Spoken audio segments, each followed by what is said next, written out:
since we last played, because extra life. So everybody should have leveled to 8, because that's the level we are now, and I'm assuming you're gonna spend the night in Rathron. So today's exploration question is, damn. Ooh. Okay. You know what? I'm not gonna go down. Okay. Here we go. This is, what is one of the best decisions you ever made, and why? So, throw that up there. Your chat here. Okay. All right. While somebody ruminates on that, would anybody like to give us a recap of what happened 2 weeks ago, or a recap inspiration? The inspiration that doesn't go away on a long rest. Other inspirations now too. If you are interested in such a thing, go ahead and roll me into the chat. No one is out on the path. Is he coming in garbled for anyone else? Yeah, A little, it's yeah. not fishy. Oh well, all right, cool. It's getting a little better. Okay, what I'm trying to say is, Roll. someone do the recap. That's what I'm fucking saying.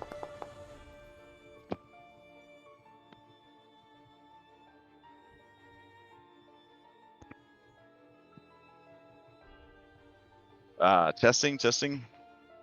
Yeah, Hello? I can hear you. Yeah. All right, am I Better. still coming Yeah, in garbled? No, there's better. No, you're much better now. Okay, cool. All right, Daniel, go ahead and give us a recap. All right. It was quite a night in the Baratok foothills as the storm raged. Daniel's going on his own personal little spirit quest. Everyone else settled in for a cozy night. You know, everyone tucked in. Tiernan on guard as always. You know, Irina snuggled in. It was a nice night for a while. Tiernan had a little bit of a health emergency, but but like, you know, most typical American men, he shuffled through it and never complained and never let anyone know anything was wrong. You know, sad to go to a hospital. But as things were going to settle down again, you know, one could say that the goat and a goat crashed the party. And madness and confusion ruled the day for most of that. Somewhere during the middle of that battle, 4 werewolves appeared, looking for us, you know, because they had a proposition for us, and you know, to help us along, they joined the battle. Most of them survived.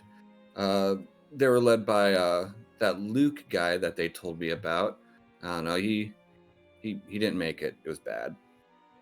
But they succeeded in chasing away the goat. And about that same time, Daniel had his own troubles up on the mountain, and he got through it.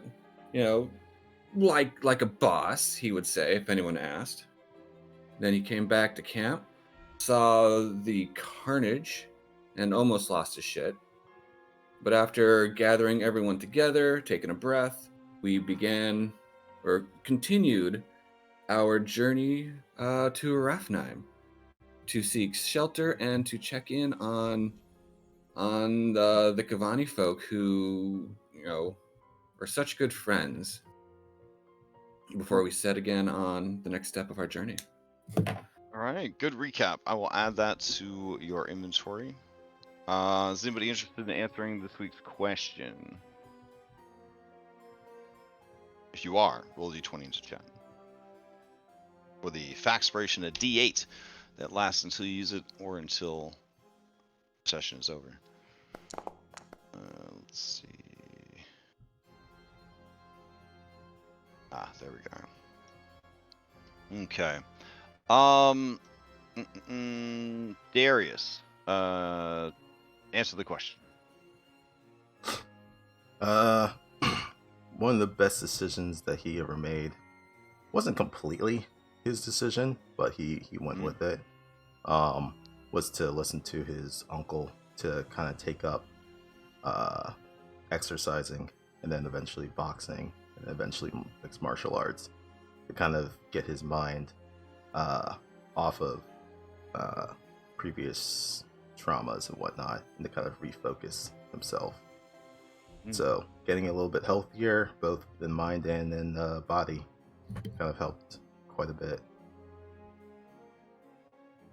Okay. You may ask the same question of any NPC that you've met previously in your journey. Yeah, there's a list. I'm You've curious. met quite a few. Yeah, I'm curious about Old Man Rudolph and Richten. Rudolph Ben Richten, best decision he ever made. Oh man. The best decision he ever made was marrying his wife, who he loved very much, and they had a beautiful, intelligent, and wonderful son together. And while they were still alive, it was the best times of his life.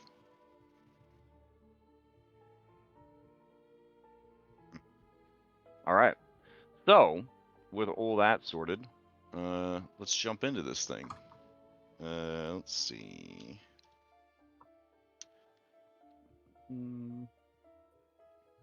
Get some prime music going here, and jump in. All right. So we did a little wibbly wobbly timey wimey with you guys leveling up to 8, but mostly because you need something to do for 2 weeks. When you return,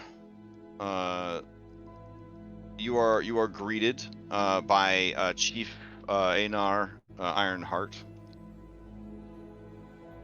and he survived the battle, and he wants more than anything to celebrate the victory and hear your retelling of your side of the battle, and they will kind of do their parts to share their side of the battle.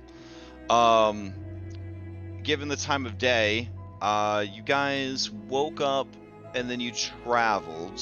I believe it was 6 hours to get there, so you're arriving around noon.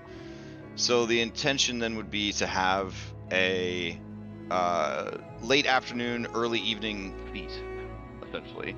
So you guys have a few hours to kind of rest and recuperate, and then they want everybody to kind of gather around and share stories of the battle and tales of the fallen, and just take a day, take an afternoon, take an evening to celebrate something good happening in Barovia before everything has to go back to the endless struggle against darkness. During that time, Stilia Frostweaver would deliver to you guys the true silver goods that you had ordered. Things straight out of an anime or a Monster Hunter game, I must say. So let me hand those out real quick. Requested was a boomerang axe for Tiernan Beckett. So that's now on your inventory sheet. Darius asked for 2 presents from Santa Claus. True Silver Cestus and a True Silver Claw Gauntlet. Shane Masters, can't ever just say Shane, you got a True Silver Rapier that you had ordered. And then Daniel, you explained to them what you were after, and they made modified throwing blades that look like playing cards, but you know, you'd have to probably like paint the backs and fronts to actually look like they just give you pieces of metal, roughly card shaped, that you could throw. And they give you a 20 of those. All right. So these count as magical weapons and silvered weapons. And the if a creature is weak to silver, so silver is listed as one of the ways to bypass its damage resistance, or they have like a silver allergy like the lycanthropes do, it will do an extra 1d6 radiant damage. All right. So with that business sorted, you have a couple hours to just kick around the town until they have their celebration. If we want, of course, we could just skip to the celebration. But does anybody have anything they wanted to do before said celebration? Last I remember, we had left Anna's body here, so Darius is gonna go visit that. Okay.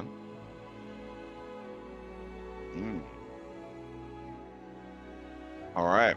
So Darius is going to visit Anna's body. They did not bury it. They just keep it preserved, essentially, in like a building where it's dark and cold, and I mean, it's slowing the rate of decomposition, but you know, things eventually wear out. Anybody go with Darius, or is Darius doing this? No, I'll go with him. Okay. All right. So Darius, as the two of you, you know, kind of approach this this hut, as it were, there is a young man outside. He sees you and he says, "Greetings. What is your business here? This is where the dead are prepared for burial." Anna was part of ours. Ah, yes. She remains intact. Are you here to take her body? Is it time for you to bury her? Not yet. Then you simply wish to see her. Just gives a nod. Okay. All right. Well, the man opens the door to let you in. As you look around, there are still, her body you can kind of see is wrapped in, kind of placed sort of off in the corner. There is a woman in here who is currently cleaning a corpse. As you see the corpse, your tummy rumbles a little bit, Darius. The woman kind of cocks her head at you curiously, and the man at the door kind of explains that you're here to see Anna's body, and then she goes back to continuing to prepare the corpse for burial. The corpse that she's working on seems to be a man of about 30 years, and Tiernan, with your medical training, you can see that his chest has been caved in. Pretty You can badly. only notice this with medical training. well, like what I'm saying is, you think that it was a large, like blunt force. Like if you didn't know any better, it looks like he got hit with a car. Darius, you just kind of see like a Maybe mangled like a really body tall that's just thick trying. man. Maybe. You can give me an actual medicine check to see if you can figure it out. Yeah. But Darius, for you, you just see like just a mangled body that is also somewhat delicious. Tiernan, you can't, just by looking at the corpse, piece together more than some massive blunt trauma just like kind of took this guy out. Right. All right. So As you guys approach her body, Darius, can you come into secret chat? Jesus, starting this already. All right, swimming to the surface, blah blah blah. Don't It's know actually why. good. We have the best server you could get. we can't boost the server any further. Why can't we just have the best audio all the time? I don't know. Surprisingly, when you got into the channel, you were fine. So I don't know Yeah. how infrequent it happens. It happens to everybody though. Like Really? just but no rhyme or reason. Yeah, people just, have to swim to the surface sometimes. Yeah. Anyways, as you see this, the your dark passenger says this woman is important to you.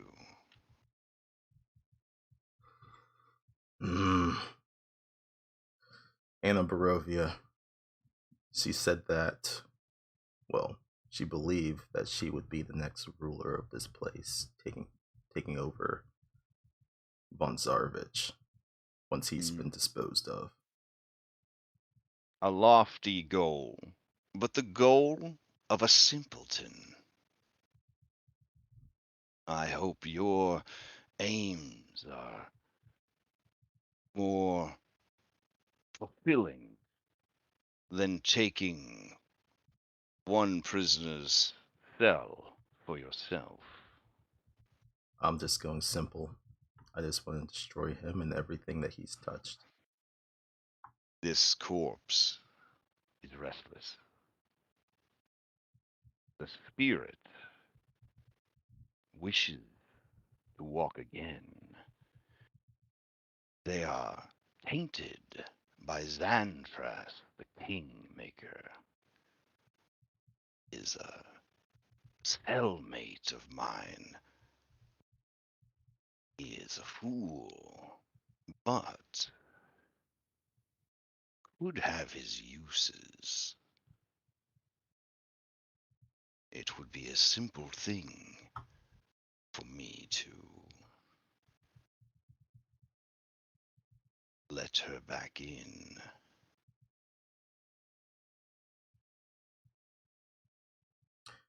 Having the more of you together, would that be enough to take down him? Taking down the Dark Lord. And he says it with like such disdain, such like this guy is not the Dark Lord of anything. Is simple. But surviving long enough to do so, not so much. If Xantras chose this one as his champion, then she had potential. Her restless spirit refuses to be recycled back into the world. But I would not force such a dangerous and unpredictable ally upon you unless you felt you could handle it. She was, if I understand it correctly, at that dinner, he charmed the both of us. I was able to break out of it from whatever force of will I had. Yes, I don't know about her. Would she still be under his sway?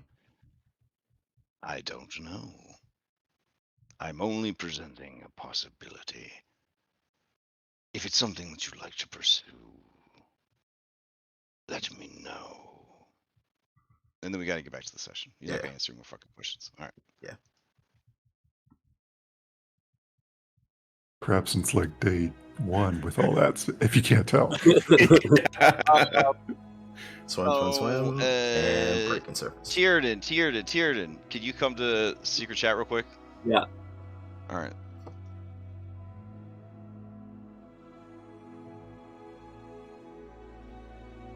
I'm proud of you if you eat her. I'm proud of you if you don't. That wasn't my idea, but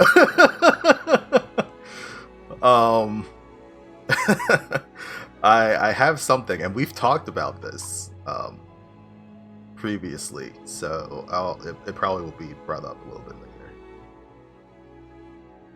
Well, maybe Darius's digestion is just really slow, and we can still get her back if we make it to Krezk on time. You could always say that the body was drained by a wight or a wraith or whatever it was, and like it's pretty much unusable.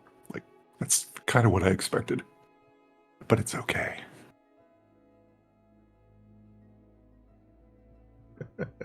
Damn. Has your God's opinion really dropped on me that I'm gonna start eating people?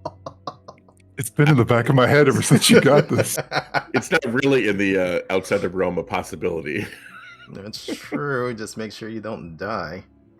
And like when you walked up to that shrine and just started munching on bones, I'm like, Yeah. what is this?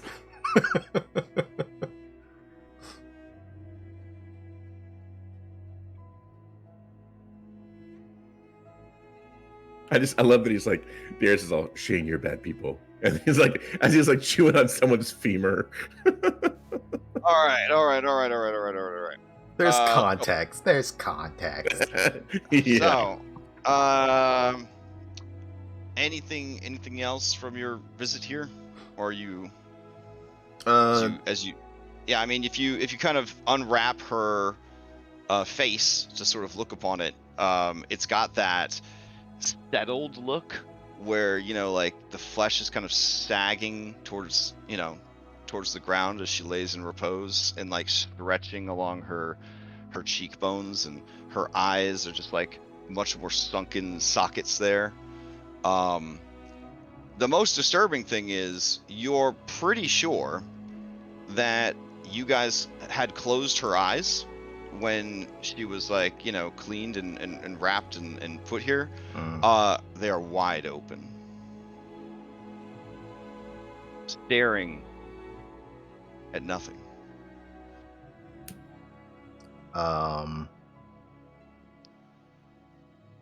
Darius, something feels off here.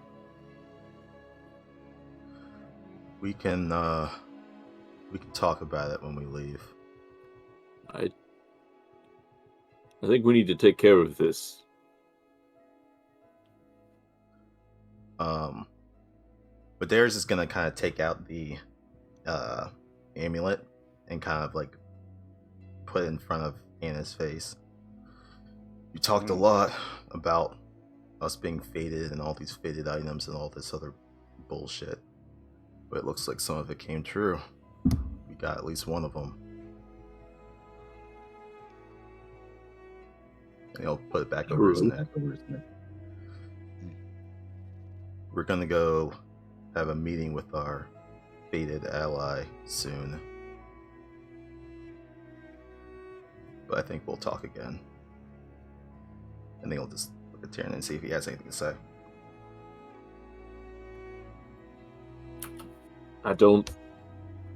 She's given me this feeling. I don't think we leave it here. I think we need to take care of this before we leave.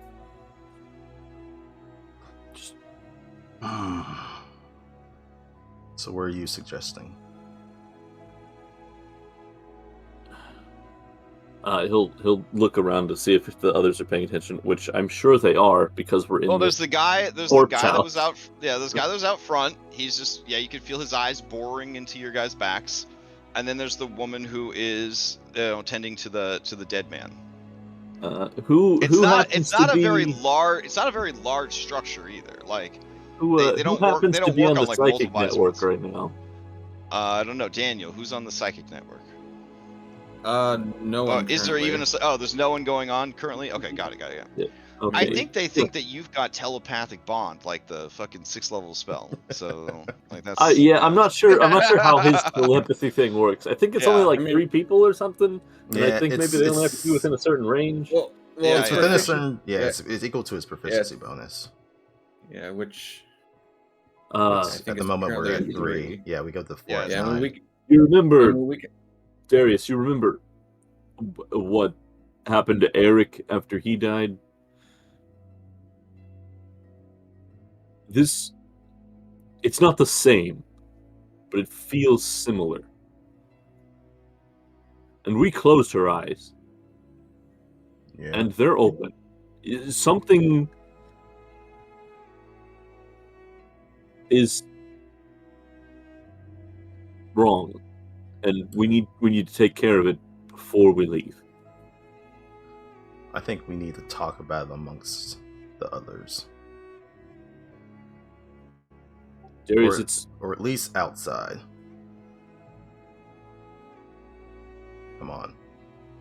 It's all right, but the ones that knew were Darius. It's just us.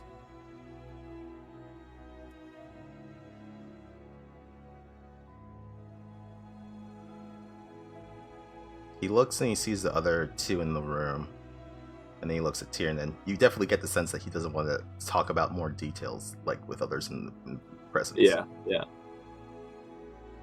He's willing to, just not with others. Let's talk outside. All right. All right, you guys head back outside. Yep. The rest of you, as you have a few hours to spare, do you get up to anything? Yeah, Daniel, when he gets their, all those silver weapons from Miss Frostweaver, he will ask her if we can replace the haft on the Spear of Kavan. Because I think that, because I think that was all wrecked. It was just the the haft was wrecked, I think. Oh man, so yeah, when you present that to her, she's just like, "Is this truly the blood spear of Kavan?" I think so. And that's what his ghost seemed to imply. That's what his ghost told me. That would be ridiculous anywhere else. You saw his spirit. And he entrusted you with his weapon. Not at first, but he came around. He seemed kind of a hard case, and it took a little while to prove myself, I guess. Not even really sure what that means. I mean, I've barely heard of the guy. You have barely heard of him. He is the founder of these many tribes that still exist here in Barovia today. He was a man of action, of courage.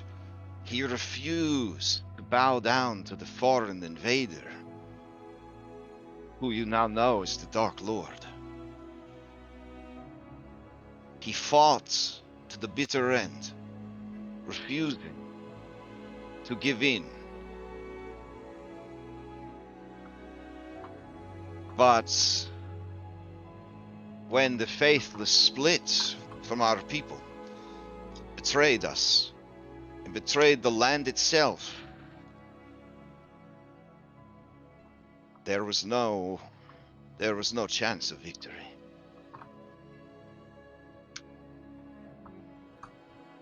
We call ourselves the Kavani to honor the last great ruler of our people.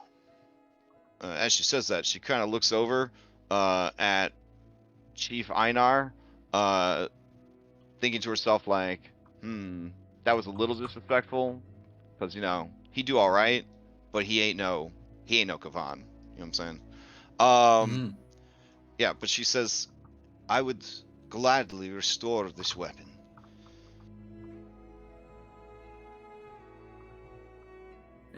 Yeah, Daniel kind of remarked himself, action, courage, defiance.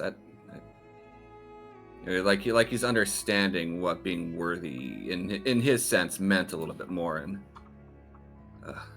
he's kind of hoping it was worth it. But yeah, if she'll replace the haft, he'd be honored. I think everyone would like to see it. Yes, I will work diligently on this, and perhaps have it ready in time for the feast. Thank you. Yeah. All right.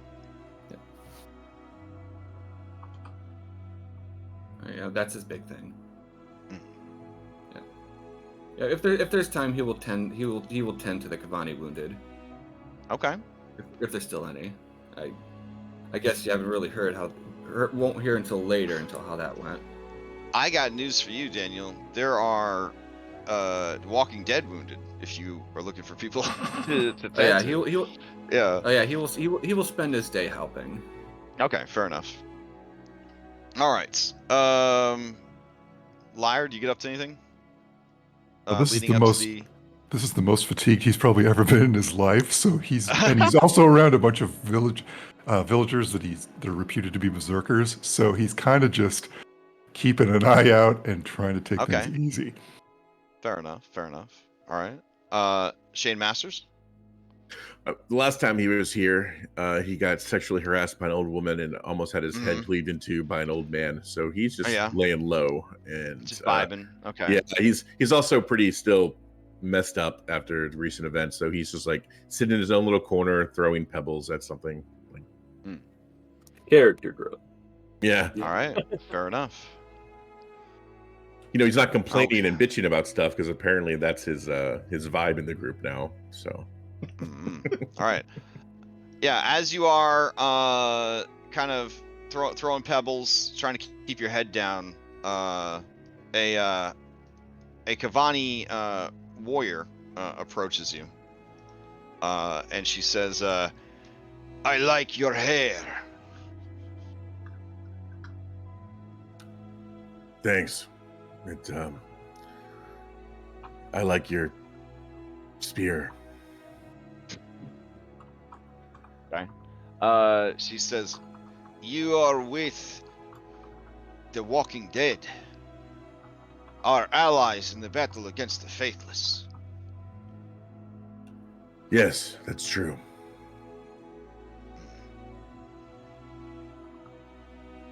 She stares intently at you and she says, "Thank you." And then she walks away. Yeah, kind of almost has a half smile, but then just like kind of buries it deep, it's like, thinking, yeah, I did something, but it's never going to be enough kind of thing, and goes back to tossing pebbles. All right. So, time passes, and then it's feast time. Unless Darius and Tiernan, you wanted to find people before the. Okay. Yeah, Tiernan feels this is urgent. Okay. He wants to get this done as soon as possible. All right. So Daniel, before you could tend to the sick, and Liar and Shane, who are just vibing, Darius, who you're not sure how he's still upright with his 6 exhaustion, and Tiernan with his 4 exhaustion, they just like kind of holding each other up at this point. Kind of stumble around collecting everyone up for a hero huddle. Does the Gloomweaver have to leave? All right. I'm going over here. It'd be interesting to get probably there. has some magical way of spying on us anyway. But yeah, sure, we'll kick him out. Okay, so I mean he'll stay in they'll stay in the meeting if they Oh yeah. Oh, companions could be in the meeting too. I mean, they're part of the group. Esmeralda could be in the meeting. No. we could say no, but she's gonna join anyway, so may as well just nip it there. Liar's a PC; he gets shoehorned in, but wow. I mean, I feel like if Liar's there, Esmeralda would be there. I mean, they're working together. See, she's gonna be part of it anyway, so may as well just let her in. All right. Shane would advocate for it too. Oh, nice. Okay. Oh, she'll stand next to you, Shane. There you go. All right. She looks at you and says, Tiernan, you seem haunted. Something the matter? Darius and I visited and I say whatever their word for corpse shack is. Okay. And there's something off with Anna's body. Have we told you about Eric, Esmeralda, Liar? I feel like you guys probably didn't, even though you guys had a lot of time traveling together, because the general vibe is with Lyra and Esmeralda, it kind of feels like you guys are giving them a need-to-know basis information. Yeah. Is that, is that a fair actually, assessment or no? We did, because when you guys were grilling Darius about his deal, he brought up the whole thing about You brought Eric up and okay, Anna. okay. So So we yeah, probably pulled All them right. up since then. Okay. Okay. Yeah. All right. Yeah. All right. So then, yeah, she says, yes. Would Tenebris Jones like us to recap Eric anyway? Oh, okay. Well, no, Oh, he watched yeah. before. I think. He Oh yeah, okay. I've watched everything. Okay. Okay. When he died, he before he died, he made some sort of deal, and it changed him. He came back different, and then he died again, and he became fucking cats. And he turned inside out. He became this monstrous blob of pain and gore, and that's not what's happening to Anna. But the corruption, the wrongness is there. It feels similar. I think she's done. I don't think her body is. I don't think the things that she heard are done with her. And like I these said these before, people, we've done nothing but help them, and they've done nothing but help us. I don't feel comfortable leaving this problem to them. I think we need to take care of it before we move on. like I said before, or honestly, it's like what Eric said before. There are whispers in the mist. Some of those whispers have been prisoners here. My passenger, y'all already know of him. Eric had one, and Anna has one. I think it's called the Kingmaker or something like that. Her soul is restless, which is why it hasn't moved on. But there's a way to bring her back.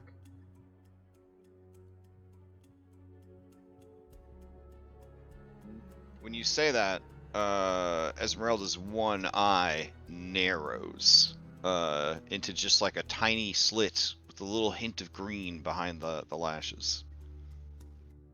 Izzy kind of turns to you and says, Is that safe?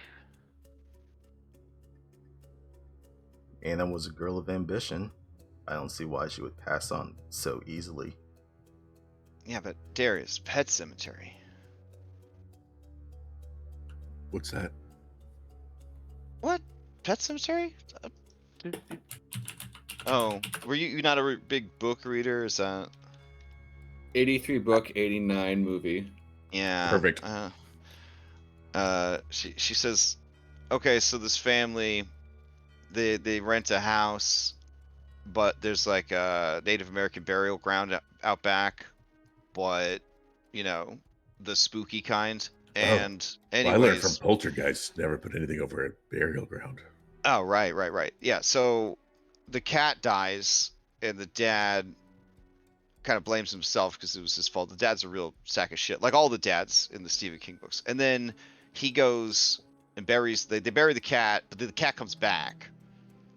And then later, I'm just going to spoil the whole thing for you. His son gets hit by a truck.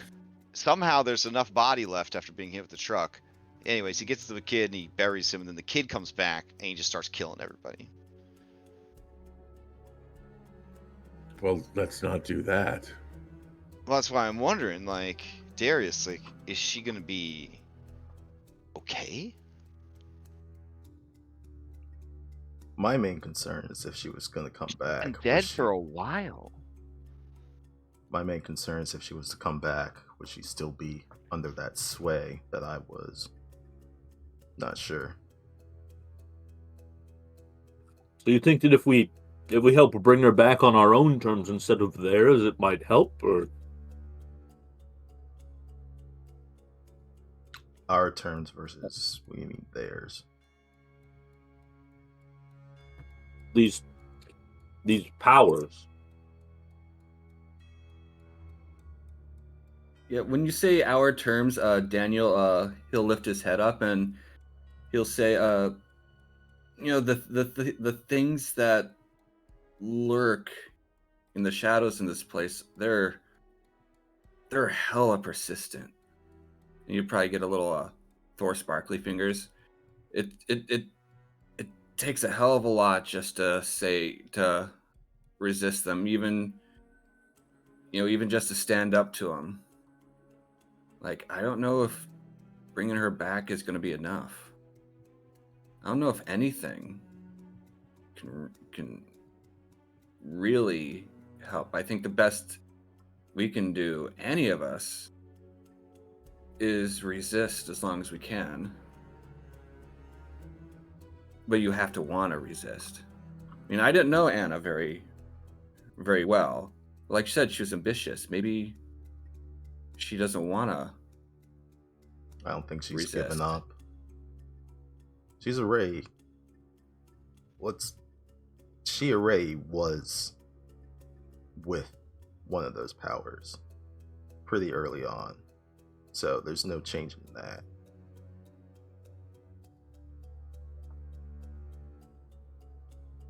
It's more of a question of, do we want her back or not?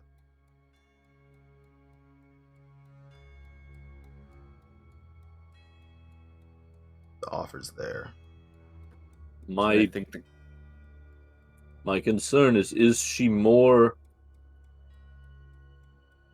of an asset to these dark powers if they just have her body? Or if she's back alive? And if she's back alive, are they planning on doing that anyway? In which case, if we do it first, they don't get more power over her, or all of them don't like or him. How would we? That's their common thread. They don't like him, and he just kind of just points to the sky. So more allies against him. I'm not sure that having.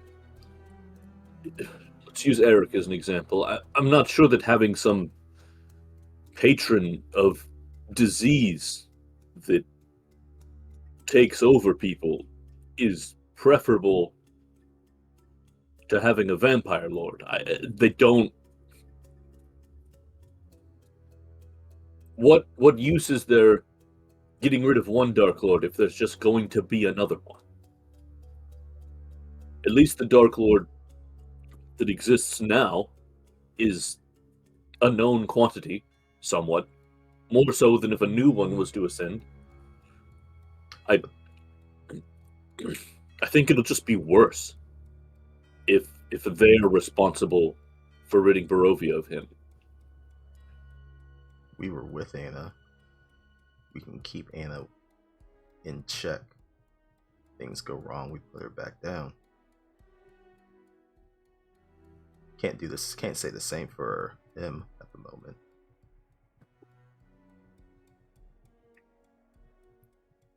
At the worst, I'm sure the Dark Powers hate each other as much as they hate him. They're all prisoners. I think they hate the Warden more at this moment. I just mean if we succeed. Esmeralda stops you for a second, Darius, and says, "What do you mean? They hate the Warden?" The Dark Lord, he's the Warden. He's keeping this prison together. They all don't like him at all. An unknown quantity of ancient evils are held here, prevented from going back out into the many worlds to sow their evil.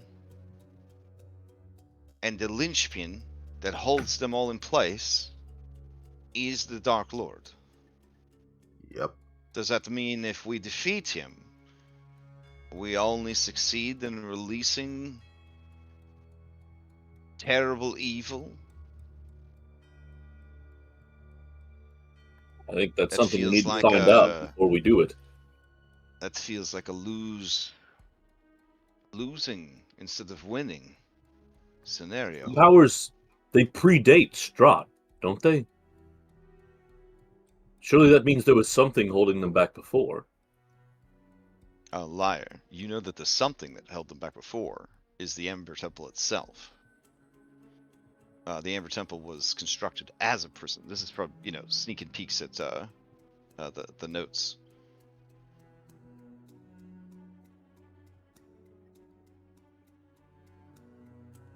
There's a place where you could learn more about these powers.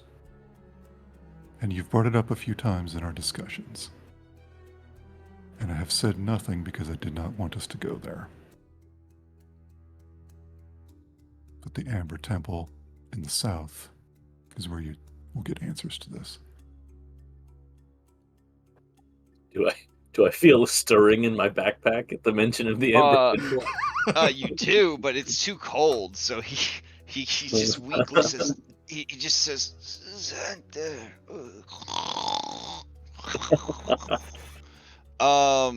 Daniel and Darius, at the mention of going to the Amber Temple, you feel the tingling of dopamine drip begin. What a fantastic idea. What an excellent plan.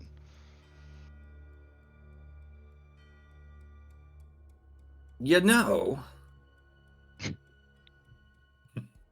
No. Daniel will slam his hand on a counter service, resisting that naughty thought. We're missing a bigger picture here, though. I kind of picture you guys at like an outdoor picnic table kind of thing, like a very rustic sort of like outdoor kind of eating area. Kind of like circle of stones that people would just sit around. Yeah. As people around you are, kind of bustling about to get the festivities ready. Yeah. But Daniel says like we're kind of missing the picture here, though. We're sitting here talking about Anna and what to do with her. What does Anna want? I mean, hear me out. I mean, we all know that the dead exist here, and persist. I mean, isn't there a way we could, I don't know, ask her? I mean, we probably could. I imagine the answer's going to be the same thing. She still wants still wants the throne. That's why her spirit's restless. Yeah, but as far as the Stark power is concerned, I mean, we can resist them. I mean, these things are pretty horny about consent. Like, trust me. Like, if it's what she wants, well, then there's that to think of. But I mean, as everyone who's seen Pet Sematary, dude, sometimes dead is better. And you'll let that hang. I think everyone's passive perceptions are high enough that there's just a twitch in Darius's eye when you say that the dead is dead. Well, the dead is better. Sometimes. Right, sorry. But like the dead is, the dead exists. Just, ghosts are real. Being dead isn't necessarily the end of being. Things like that. The metaphysical question. Irenia's massive eyebrows kind of furrow, and she says, I used to think maybe, but now that we know more, it feels like here in Barovia, death is just another prison.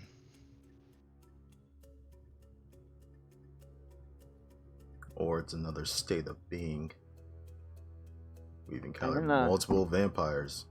They're all dead, ain't they? Esmeralda does like a half and half with her hand. She says, "A vampire is mostly alive, but somewhat dead." From what I understand, there's sort of a continuum, right? And alive is on one end, and dead is on the other, and we're on the alive end. And those corpses in there, except for maybe Anna, are on the dead end. Right.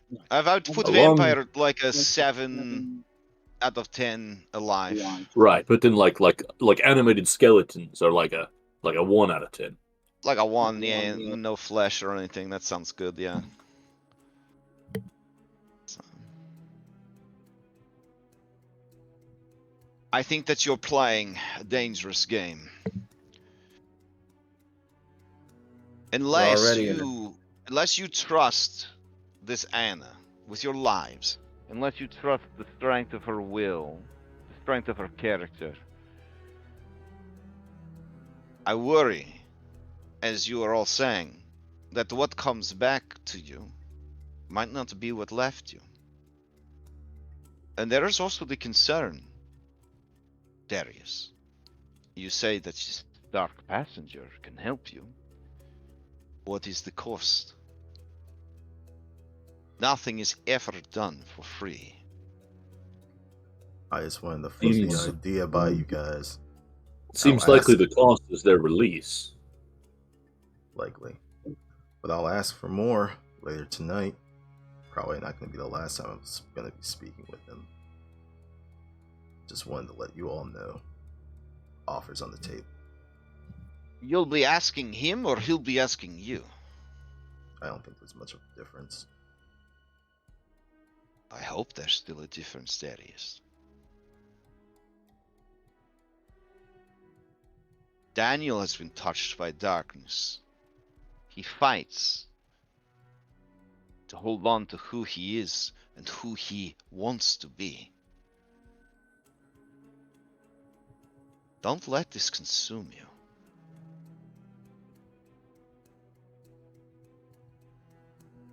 If you took it as a weapon, use it as a weapon. Do not become its servant. Remember that you are the one wielding it.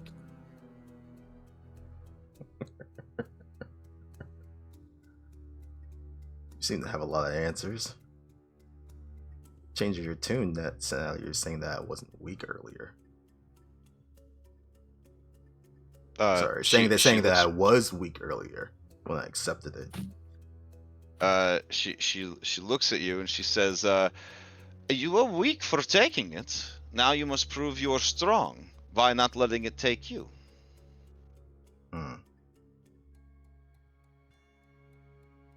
Everyone makes mistakes. But not everyone has the strength and the courage to own those mistakes. She's right. Don't be so Darius, quick and- to give up on yourself. I haven't given up.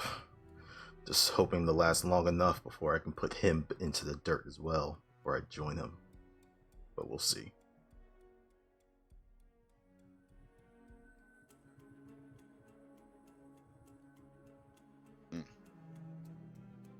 Anyway, just wanted to let y'all know. If you want to think on it tonight, do so. Yeah, I think we need to take some time to consider this and return and make a decision on it before we leave. Agreed.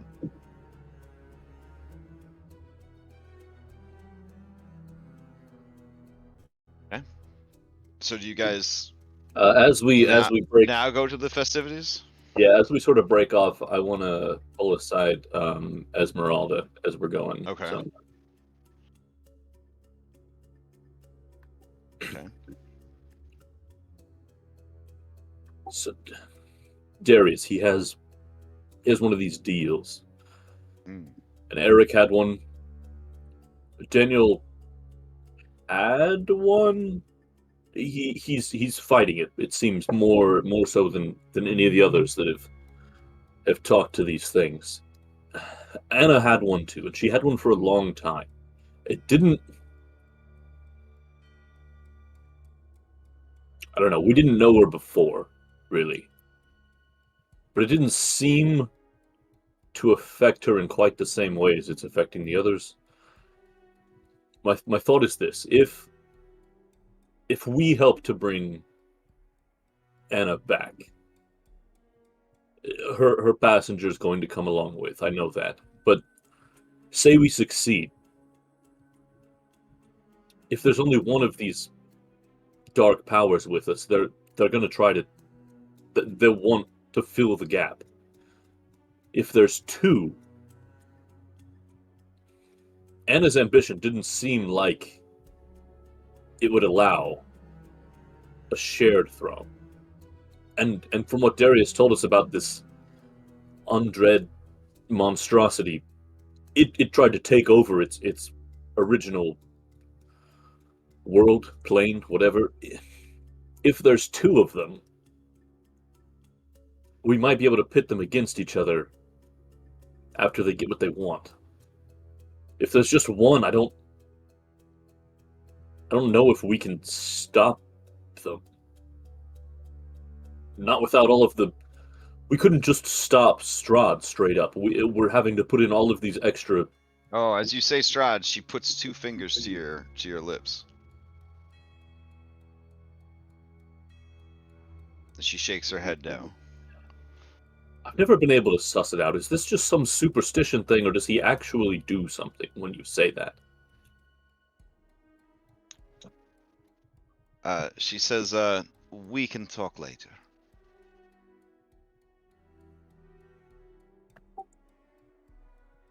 Fair enough. All right.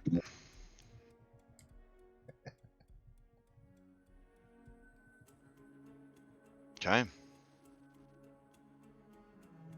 Now party? Question mark. Now party. Yeah. All right. Sweet. Now that we've properly established the mood for the party.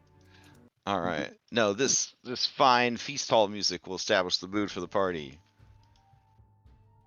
There we go. All right.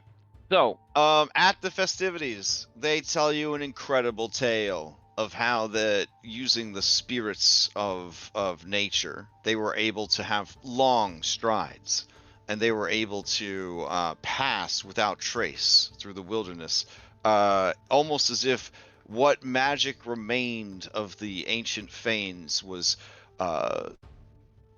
spurring them on to battle, and they were able to intercept the mighty Winter Splinter before it could reach even within view of the town of Valakai.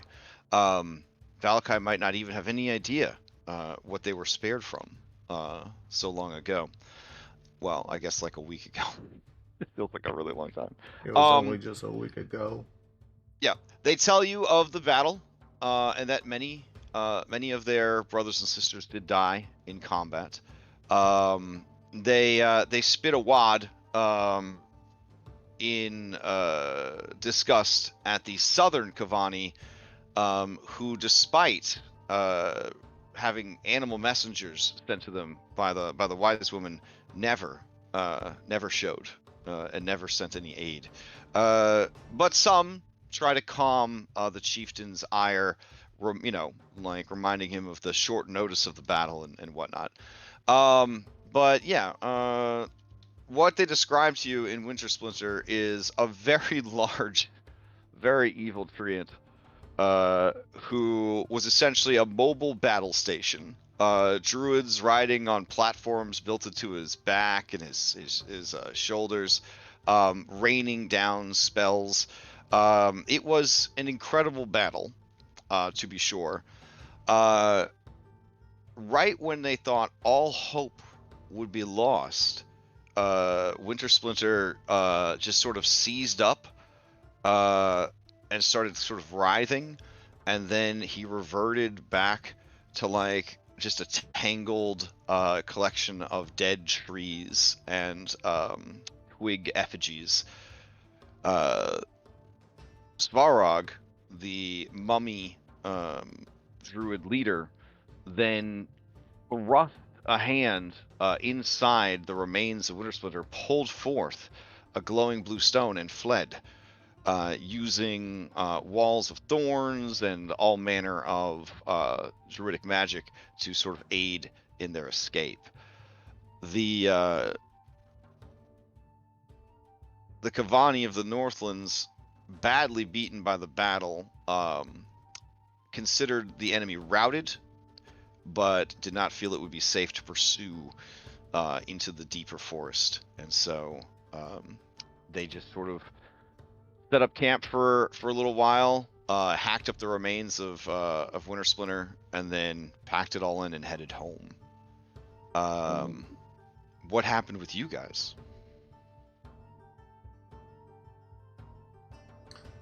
And then I don't know. Do you fill them on everything? Nothing? Like what? Do you hold anything back? Unless anyone else wants to talk, Darius will kind of just retell what happened after we left the village. And pretty much, he doesn't leave anything out. He just tells it like it is. Just your involvement with the Yester Hill, though, not with the your own personal business of dealing with werewolves and stuff like that. Oh yeah, no, none of that stuff. But everything that Okay. dealt with Yester Hill, and then us going back up through and the forest, and the hidden shrine of the Fanes, and yeah, Dagger of the Seeker, and all that kind of stuff. We found all that stuff, and then also when we left Yester Hill, we went into the forest. We found the druid that they were talking about. We chased him, beat his ass down, and took the stone. There is some skepticism at many of the parts of your story. They seem just too incredible, heroic, and outlandish for outsiders such as yourselves to have pulled off. But that is when Frothweaver arrives, and she holds out the repaired blood spear of Kavan, and she says, "They speak true. I have worked on this weapon to restore it, and I felt the presence of Kavan. His spirit lingers. It seeks reparations for what has happened, both to the land and its people. The spear has chosen this one to wield it in battle." As she approaches you, she gives it like a balanced twirl, and then hands it to you halved first, and nods her head in respect. Yep. Daniel will take it and hold it high, make a circle so everyone can see. Okay. Yeah. There's a lot of huzzas and a lot of cheers, because Celia's never one to pull a prank or joke around. So they understand that she would not be saying this unless she was deadly serious. Yeah. And Daniel, he'll shout out like, Kavan fights with us. Kavan fights with you. For Delmar in defiance of the devil. All right. Dula watches from the sidelines, and she says, "This is good news. It is a pity that Curace gave in to the spirits of rage and madness. But according to your tale, he did us a great honor with his courage." And there's a low murmur from everyone. "So brave." And then she blushes hard. "And so handsome." Darius will... Tiernan raises his glass and says, "Here, here," when she says that. All right. Yeah. Dula then says, "You have the Blade of the Seeker. I know stories of this. The Blade of the Seeker will set you on the path in service to the Fanes. Rituals of power, now thought lost with the death of Svarog, are not lost, just as one could be bound to the land, so too can they have that bond broken. You must travel south to Doslanka Pass. There, amongst the southern Kavani, is one who knows these ancient rites. And he can tell you what the Seeker must do.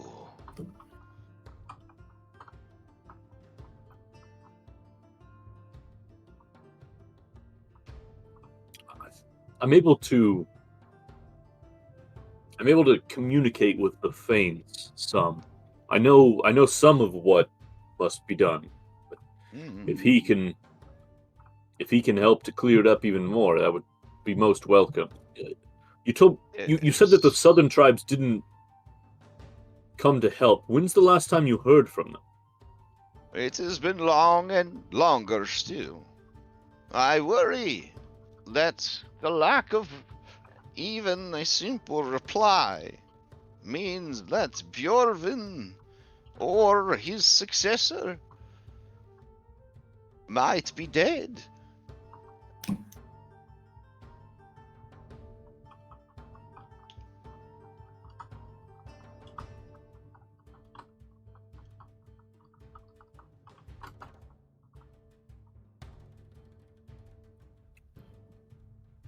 Yeah, unfortunately, when you mentioned they didn't come, that was the first thing that crossed my mind as well. But if you brought him the dagger, he would be able to guide you. Guide you swiftly through the path to fulfill the rituals of old.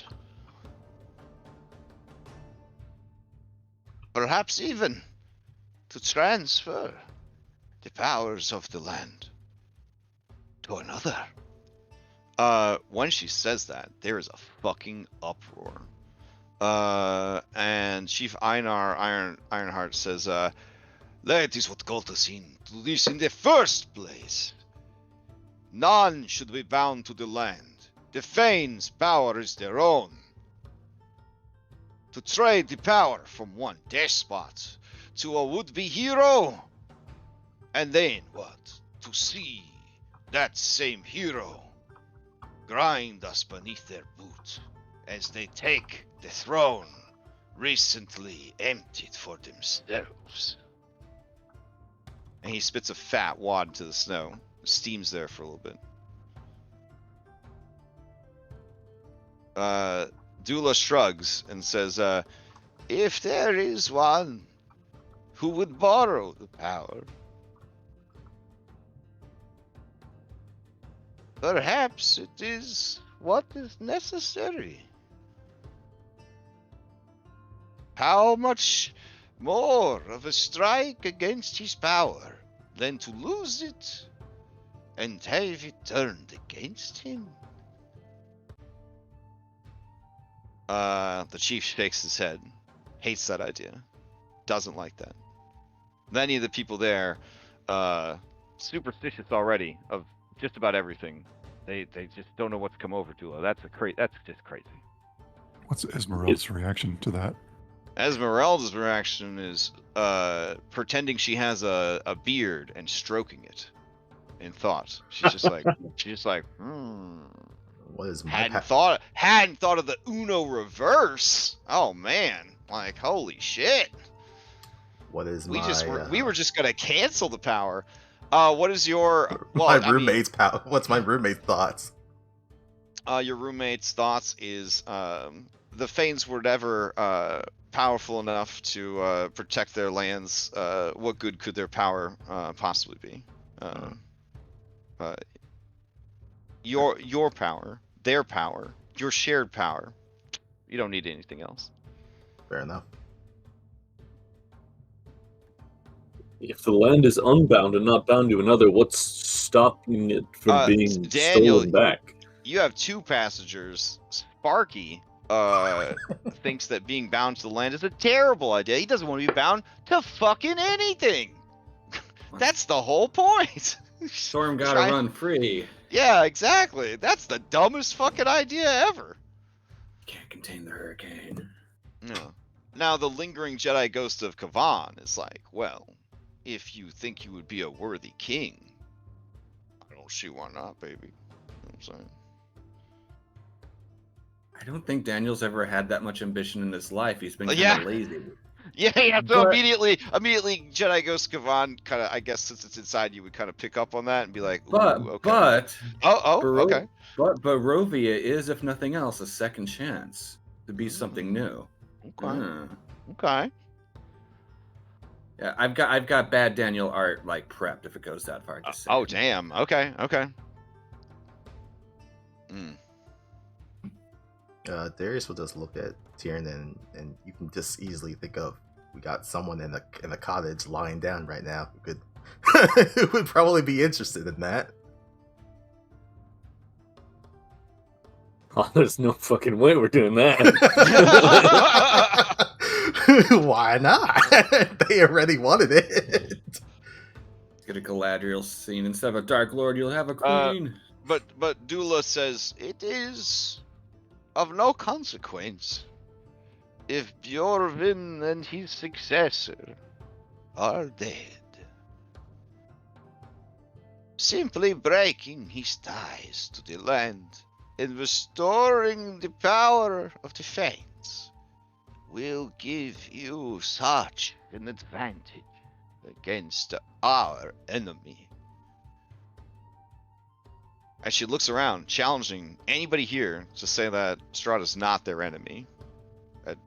None of the other Kavani say anything. They just murmur agreement with her.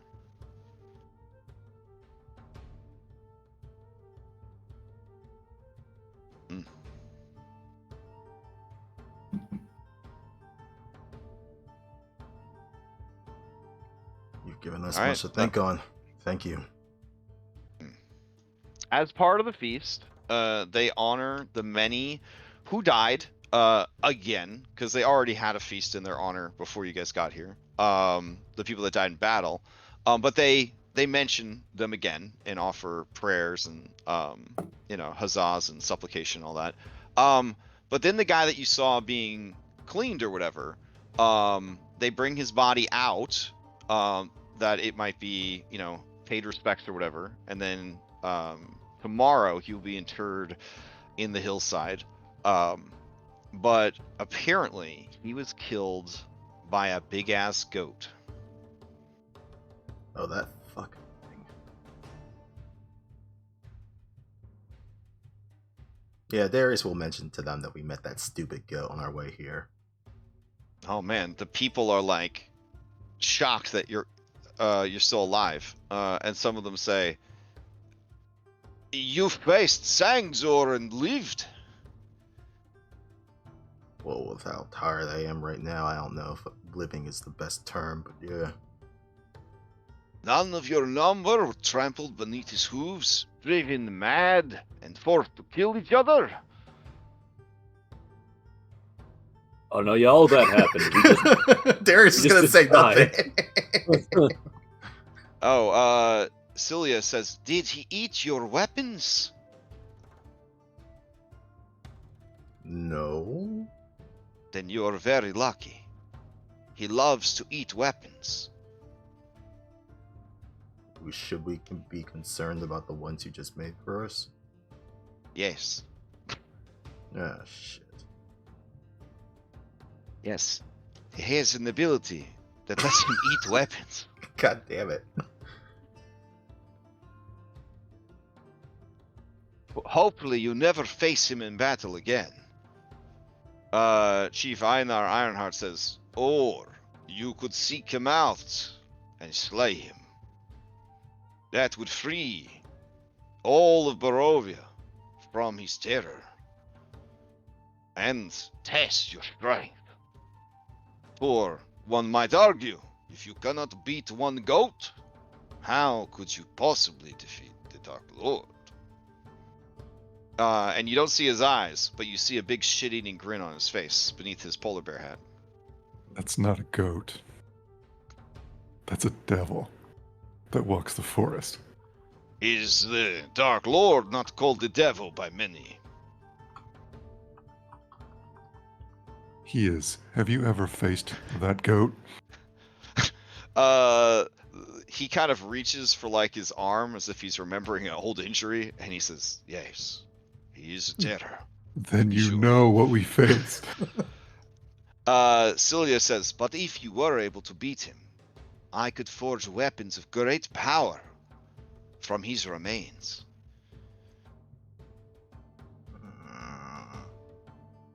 Dula does a dismissive kind of gesture with her hands and says, "They have real problems to deal with. They cannot be sent on some fool's errand to seek trouble when they already carry more than they could ever bear." No, she does have a point. We're not gonna, but you also do as well. We're not gonna go seek it, but if it wants to have another fight, then I think we'll be better prepared for it next time. We'll keep your offer in mind. The camera cuts to the forest where Sangzor is, just knocking over trees for fun, and his ears twitch because he knows someone's talking some shit somewhere in the world. All right, and then it cuts back to you.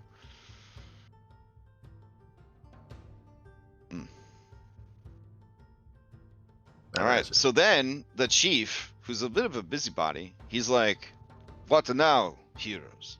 What will you do?"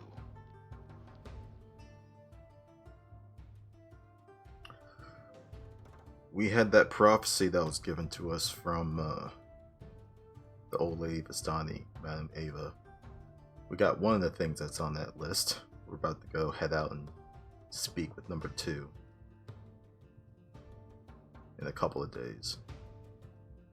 Ah, then you would like to rest here. Yeah, we need to nurse ourselves a bit. You are allies of our people. We will make accommodations for you. Take the time that you need. Going off into battle, unprepared and unrested, is a sure way to find defeat. Thank you. All right. So the celebration continues, and it gets pretty rowdy. Does anybody want to roll on the carousal table? Carousal? Fuck that with my 6 I'll exhaustion. roll on the Irenia table. I mean, not everyone's brave enough. I understand. All right. If you want to, just you know. All right, I'll just go down the list. I'll ask. Shane Masters, would you like to do some carousing? Oh, that's tempting because he's in a very broken place right now. We're gonna leave that up to fate. Oh, and okay. I'm gonna roll a D6. Why not? If it's a 1 or a 2, he'll go carousing. Okay. All right, you abstain. Okay. Tiernan, do you do any carousing? I'll roll on the Irenia table, but that's it. I mean, Irenia's pretty sad about Mackenzie, and then there was talk about bringing back Anna, so she's a little like conflicted about that. And then she's also trying real hard not to think about the fact that her father's dead, and also that her brother is probably a werewolf now. So, I mean, He's definitely up for some carousing. I will. you drink away your worries. You forget all the terrible burdens just for one night. I will do my best to make sure Irenia has a good time. Okay. Okay. So you don't carouse with her? You let her go carousing on her own? I lurkingly supervise to make sure nothing bad happens to her. Fucking I helicopter parent. All right. Well, Irenia convinces Izzy to also carouse. Izzy, who is also sad about Mackenzie, is going to carouse as well, especially if they've got designated driver Tiernan to keep them out of trouble. Yep. Yep. Okay. Daniel Harwood, you do any carousing? He does not, because suddenly the idea of keeping in control is very foremost on his mind. Ah, interesting. Okay. But Okay. he does have a little something he'd like to do for Tiernan, if it still Okay. applies. Yeah, just in passing, he asked if he still has his cell phone, because if he does, he's gonna try and Shazam charge it. Shazam charge? Ooh. Oh my goodness. Nice. So maybe him and Arena could have a movie night.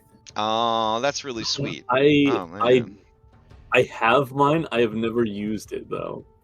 Oh. You'd have to. So I've never even rolled to see what. Yeah, my you got to roll to charge see is. what the charge is. What was the roll for that?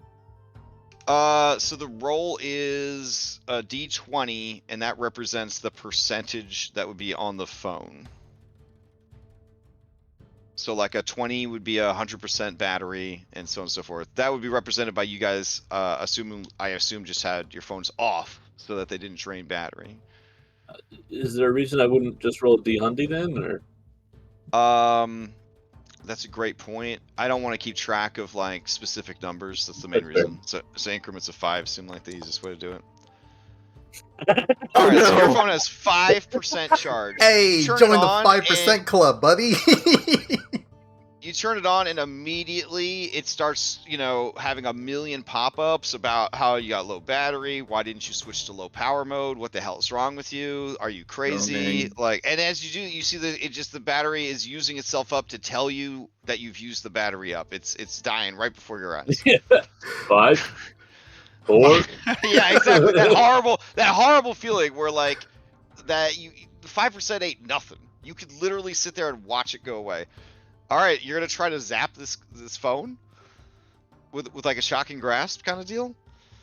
Well, I mean, if it's something that we could do, try and. I mean, tell you what. I mean, at this point, it's only at 5%. Might as well give it a shot. Well, I was thinking like. Well, the way really? I was thinking is like, we roll the D20, but if we hit a certain threshold, I burn it out. Otherwise, it works. Oh, okay. And how like about every this? time we. This is you trying to use your spell casting ability for something. Your spells cast off of your wisdom. So go ahead and give me a caster check. So this just be a wisdom check. So it'd be a D20 plus 4. We will say that on a 15 or higher, you are able to juice it up a little bit. On a 20 or higher, you're able to juice it up a lot. Anything below 15, you just fry the phone. Okay. Okay.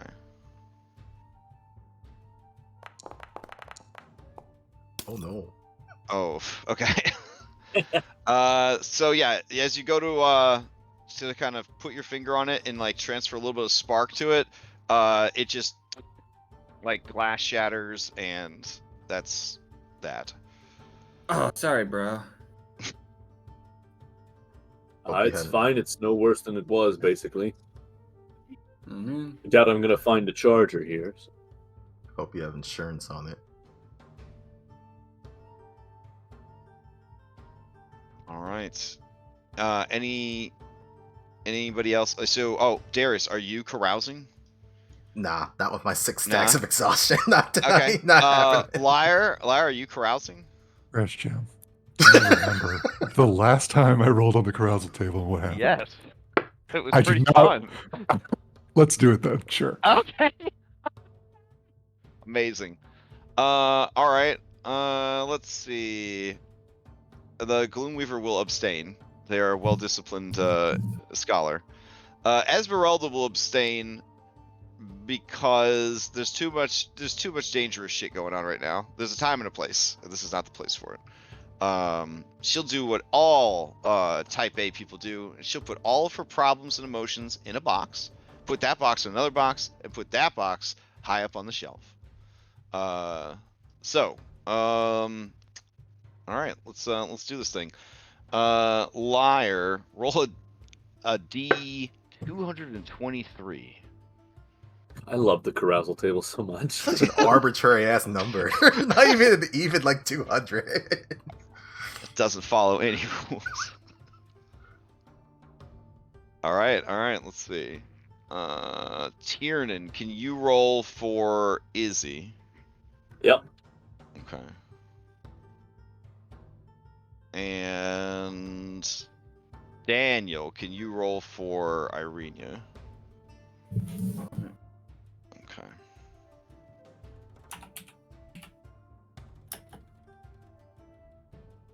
Oh, okay, that's fun. All right. Okay, 122. Is that also fun? I hope they're all fun. You guys have been having a rough oh no. Didn't even get to finish that sentence.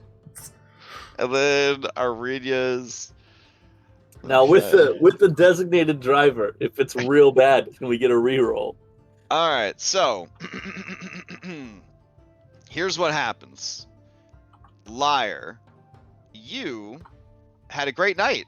In fact, you won an arm wrestling contest. Not just a contest, but like a goddamn improv tournament. And the prize was a cloak of billowing. Amazing. Yeah. He's Batman. It always just billows dramatically behind you, even when there's no wind. Actually, I think it's a bonus action to activate. Is it a bonus action? So. Well, that's terrible. Oh, you need a bonus action to make it billow dramatically. Oh well, it's still pretty cool. All right. So then, Tiernan, there's two big problems. You're trying to keep track of two rowdy ass drunk women. They white girl wasted. Okay. So, at one point, you all get separated in the throng of partying. Do you try to keep an eye on Irenia, or do you try to keep an eye on Izzy? Which one of them looked like they were taking it worse? Like not the event, but It like felt like everything the that two happened of them before were trying to race each other to oblivion using alcohol. that. Shit.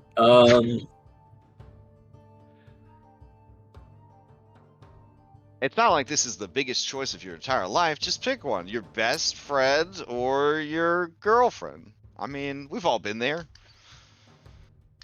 That's why you want your best friend to be your girlfriend. I think with the loss of McKinsey, he will keep extra track of Izzy. Ooh, smart move. Okay. So thanks to you, Izzy doesn't perform a war crime against the Kavani.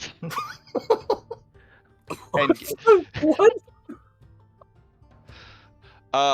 Yes. So, essentially, she was getting so rowdy that she was going to try and climb to the top of one of their sacred totems.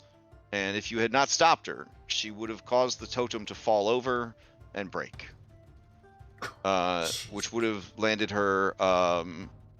they don't really have a jail, but they would have put her to work doing hard labor until such a time as they felt that she was penitent for what she had done.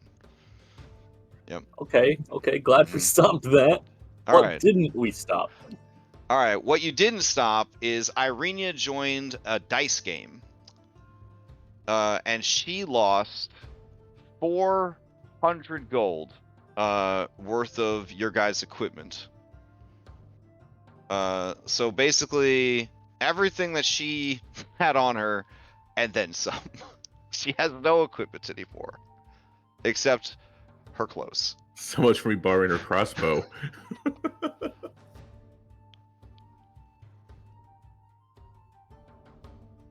I don't even know. Do we even have Yeah, Oh. like we don't all have of our that much. stuff is in Velaki in the Well, cart. Well, a hand crossbow is like 150 gold or something. It's extremely expensive. It's like Yeah. 45 gold. Yeah. well. So she lost everything. He comes in wearing a barrel. When you find her in the morning, she just goes, "Tiernan, I have bad news." Look, at least whatever it is, I'm sure you weren't going to break a holy totem, right? Now they were playing this game called Knucklebones, and it seemed like really fun, and I was doing so good, and then I was like, I'm going to use this money, and I'm going to buy something really nice for my friends. And then, you know, you're having fun, so you keep drinking, and then, well... She just kind of spins in a circle. Fucking freezing to death because she doesn't even have her winter clothes or her cold weather clothes. And she's like, It didn't go so well. Was this a private, like, backroom kind of game, or would Shane have been able to observe it? I mean, this is, you know, a large community, so there were like pockets of people like all over the place, kind of thing. I was wondering because, like, I have like gambling lore, and I was wondering if maybe it, just to see like if it was a fair game, or did she get swindled? Oh yeah, so when you do a follow-up investigation, it was a fair game. She Okay. just was never good at the game, and was Yeah, that tracks. Yeah. So she tells you, I didn't want to get thrown in jail or forced into marriage or something, so I sort of had to give them your shield and your armor and also your shake weight flashlight. Hey now, you can't just give away a man's shake weight flashlight. They can have the armor and the shield, I guess. But we're gonna need to get the shake weight back, and we're gonna need to get you your winter clothes back, because otherwise you're gonna freeze to death. I don't have any money. We'll have to, I don't know, we'll have to figure something out. So overall, not a terrible night of carousing. All right. I mean, it's pretty terrible, but not the worst night. So. All right. I mean, Tiernan has no shield or armor anymore, or his shake weight flashlight. Irene has no equipment. Izzy was almost thrown in Cavani jail, but Lyre got a dope ass cloak. Yeah.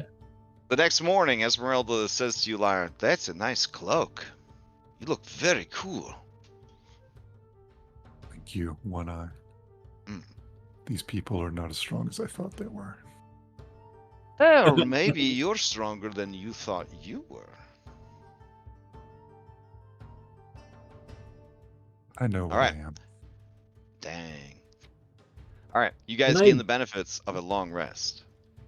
I can't remember. Are we able to roll a sleep check to see if we lose 2 levels of exhaustion instead of 1, or was that Yes, just for... everyone's pretty beat up, so we should probably open up the recovery document. Yeah, I Take was a looking look. at that earlier. I think we only Yeah. lose 1 exhaustion on the rest. It's the wounds that we roll to see if we Yeah. can get rid of 1. However, Okay. this is a place of Cavani shamans. Would any of them have lesser restoration? That does remove 1 exhaustion. Let me see. She has animal speak with animals, long strider. She does not have she does not have any restoration stuff. Damn. Yeah. Yeah, lesser restoration reduces it by 1. Greater reduces all. That's stressed at 0. Yeah. All right. So we'll review the recovery document real quick. Here we go. Wounds. You recover 1 wound after each successful rest. After completing a long rest with modest accommodation, which you guys have, you may roll a DC 15 Constitution saving throw. If successful, you recover from a 2nd wound if you have one. This counts as your long rest activity. Use of a healer's kit by someone with proficiency in medicine gives advantage to this roll. This counts as their long rest activity. So if they're trying to get over wounds, they probably can't be helping somebody else.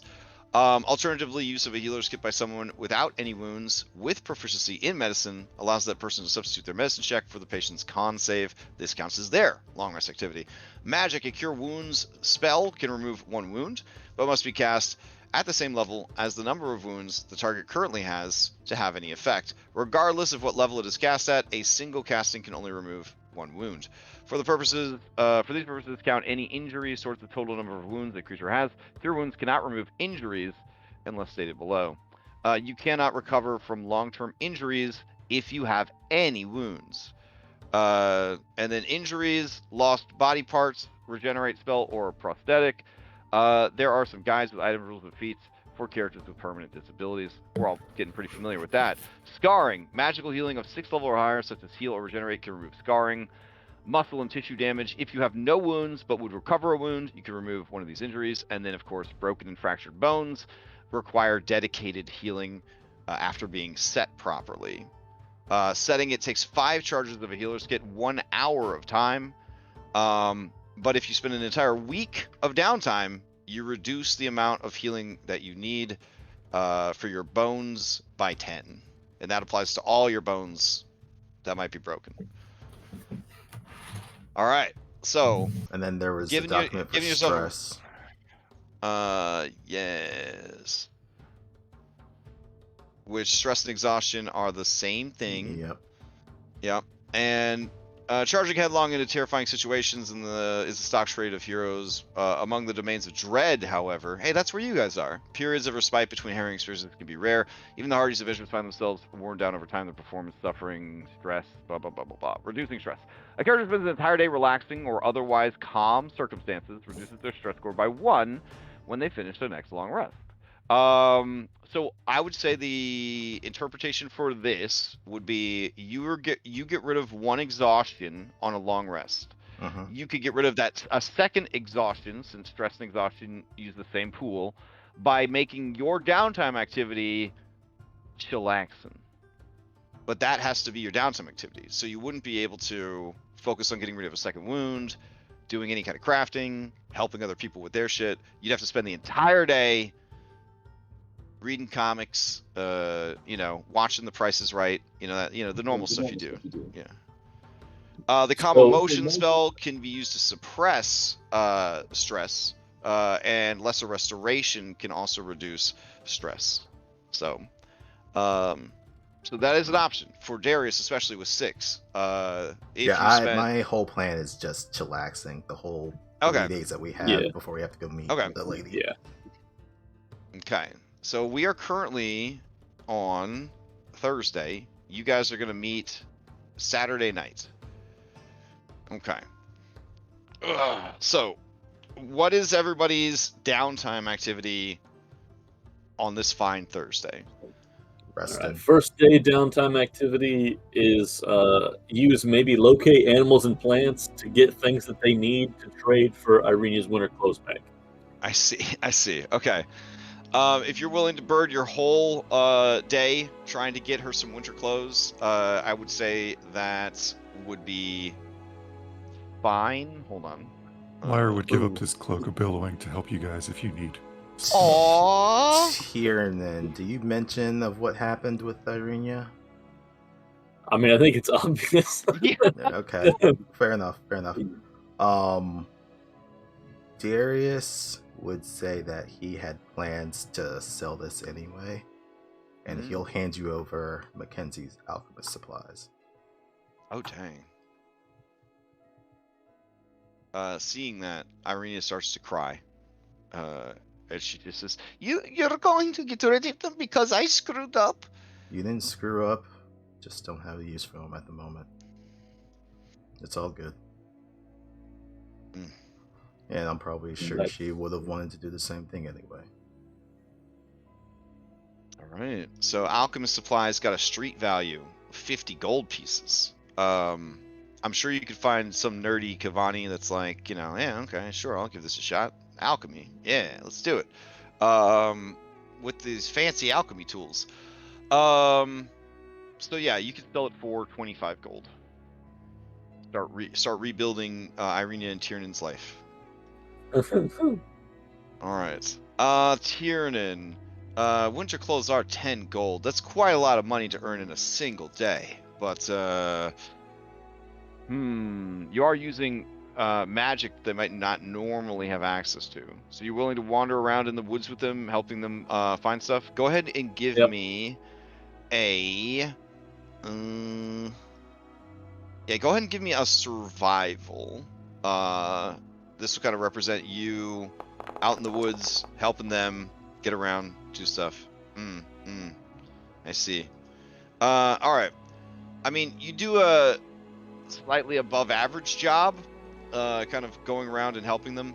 At the end of the day, they will provide you with some used cold weather clothing. So I will re-add cold weather clothing to Irina's sheet so that she can go outside and doesn't die.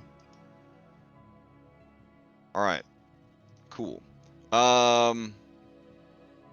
Darius, you offer that up to be sold. We'll say that Irina will. Well, she's a healer. Does anybody need her to spend her day helping them heal, or? Can she help heal actual hit points? Oh yeah, she could do heal what 3 times a day, right? But she doesn't have a healer's kit anymore. Is the problem. Oh well.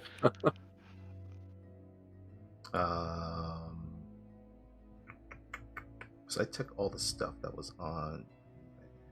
How many charts?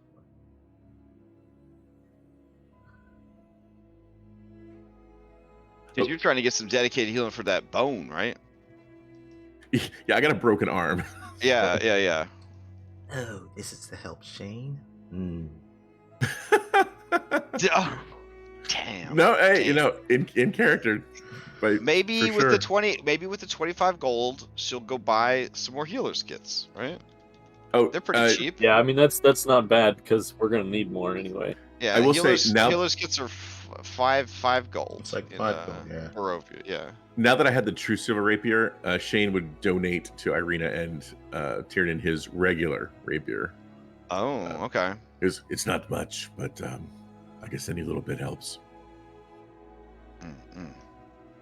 Okay. So at least she has a backup weapon.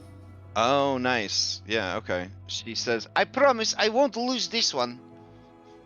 All right, can you trade to an NPC or? I don't think so. I'll just delete it and I'll add one to her. Okay. It's just a regular rapier, right? Correct. Okay. All right.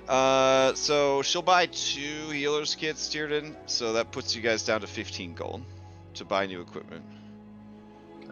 Mac had a full one on her, so you can add another full healer's All right, kit so on top. Good. All right, so she back up. She got 3 healer's kits now. Face any problems at all. Shane, you've got 9 hit dice. I do. Yeah. Okay. So according to heal, it's 1d6 plus 4 plus your hit dice. So, here is the first one of the day, the second one of the day, and the third one of the day, and this will all be for your arm. Correct. All right, and then just pumping the blood of healing or blood of heroes into your arm. Just pumping the blood of heroes in there. Okay. So 45 additional. Okay. Okay. I guess you would get 2 done today. Well, the first one is in the morning. Yeah. Then you short rest to get the second one, and then you short rest again to get the third one. Okay. Not bad. All right. Does anyone else need healing? Dedicated healing? I don't think so, right? I'm at 91%. It's almost healed. Okay, so you'll get it done tomorrow for sure. All right, so that's going to be, I'll say, her day, though, is tending to Shane's arm. All right. Thank you, Irina. Yeah. Daniel, do you get up to anything? Daniel's gonna spend most of his day, tending to the Kavani wounded, talking to them, learning more about Gavan and their ways, because he has a sudden interest. Oh, okay. That sounds fun. All right. Yes. We will just have that come up later when you need to make knowledge checks about it. Yeah. Does that work? Yeah, narrative benefits, got it. Yeah. Okay, cool. All right, Liar, do you get up to anything today? If I'm able to do relax in solitude, I'll do that. Okay. That's normally a camping activity. Since you're gonna just long rest again, you would lose the inspiration anyways. So That's fine. No, he's yeah. chills. Okay, just chills. All right. Yeah. Let's see. Esmeralda will spend the day vibing to get rid of all that exhaustion. All right. So then we head into the next day. And if we didn't do anything for our activity, Yeah. we lose 2 exhaustion that day. Yeah. Because you can essentially spend the day de-stressing. Okay. So now I'm down to 4. Narratively, if you want to tell us what de-stressing is like for your character, that's totally fine. I think if Celia will allow it, he'll just chill at her blacksmith and just watch her work because he's got nothing better to do. It is very relaxing work. Yes. Okay. Yeah, that's fine. Okay. So the next day, Shane. Yeah, I'll do a. Yep. Oh, I think I'm good. Let me see downtime. I have. Yeah, I only need 7 hit points, so that tops me. There you That heals go. my arm. All right. So Shane, you know for a fact that arm was broken by the goat. Like, it hurt too bad to not be broken. But as Irenia kind of like tells you to like flex it and move it and stuff like that, I mean, it's tender, but like, yeah, it's okay. It's like, wait, did you guys have Wolverine in the 1980s? Hold on. Oh yeah, Wolverine was an original X-Men. Okay. From the 60s. Okay. All right, yeah. Then you, you definitely, this is some Wolverine shit right here. I am very impressed. You and Tiernan make a good team. She blushes a little bit and she says, well, I mean, yeah, I guess so. And she says, Shane, I'm really sorry what happened with Mackenzie. Yeah, we're all feeling that loss. And he'll look over at Darius and kind of turn back to Irina and smile and walk off, holding his arm, and turn back and say thanks again. Wait, Shane. Yes. You don't have to keep pretending. It's okay to be sad. It's okay because you cared about her and she cared about you. And it's okay to miss her. And it's okay to be scared. We're all here for you, Shane. Together. Irina, here's the thing is I'm sad and scared all the time.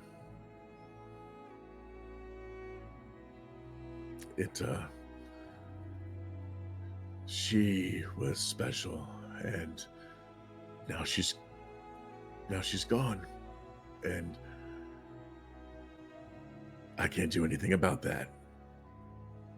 So hold on to what you have, for you never know how long. And he tries to he just realizes he can't really say anything more, and he just kind of weakly smiles, and she leans in, she whispers to you, says, but maybe there is something you can do. The abbot.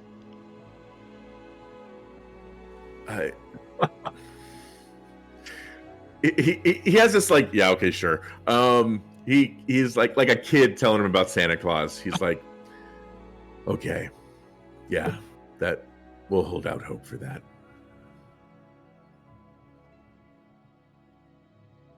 And also,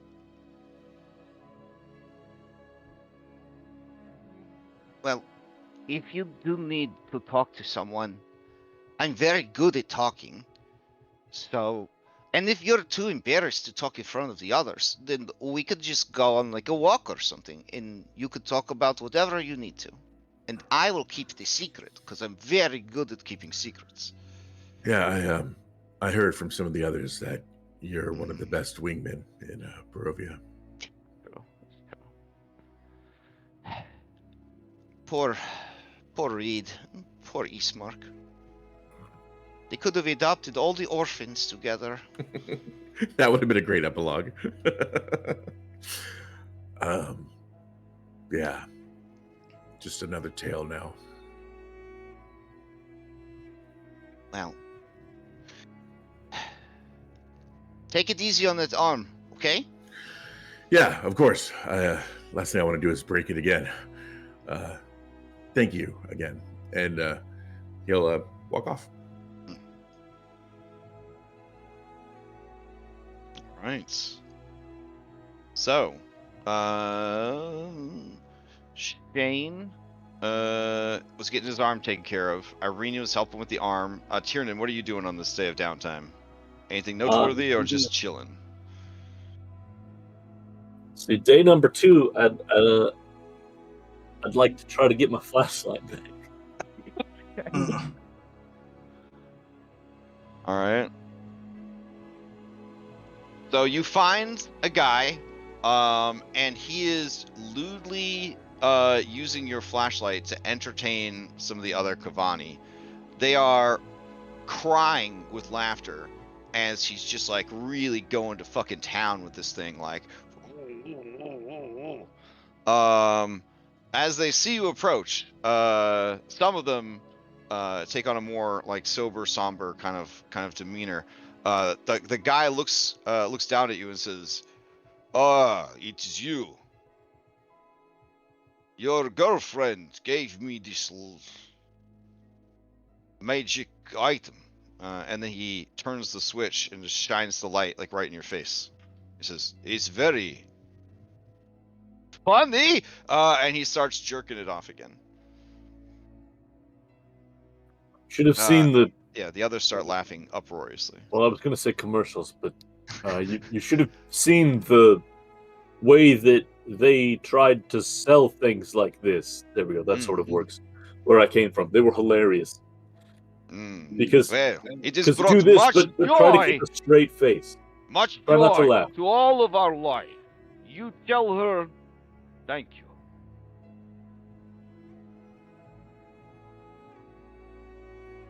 Seeing how much joy. There's a murmur amongst the gathered Kavani yeah, it's hilarious. Tell her what it's hilarious. Like they're just so tickled by this goofy ass invention. I'm tempted to let them keep it with how happy they are, but that could be so fucking useful. We will leave it at that for today. Okay. And then I'll just rest the rest of the day. All right, fair enough. All right, Darius, did you get up to anything specific today? Nope, just relaxing, trying to burn that stress away. All right, Daniel, more cultural studies? Talking to the other healers and herbalists, exchanging notes. Very interested in. He's very interested when they mentioned how they were able to pass without a trace, and how could he get access to things that will help him do that? Okay. Because being stealthy could come in handy. So they explain to you one of the strongest spells in the 5th Age of Magic, Pass Without Trace, is literally nature itself moving out of your way so that you don't make a lot of noise, and simultaneously moving into the way of those who might want to look upon you.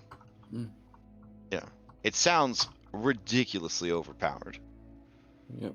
Yeah, so that wouldn't work in like an indoor space. You would think so.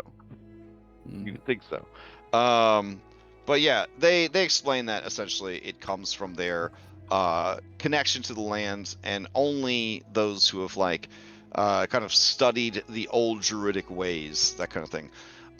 You also learn that they don't have a lot of magic nowadays, but in the olden times, they could do all sorts of wonders, including reincarnation. If someone of great power died but maybe they were still needed, they would reincarnate them, and they would appear in a new body, sometimes something strange and bizarre, and continue their service to the Kavani people.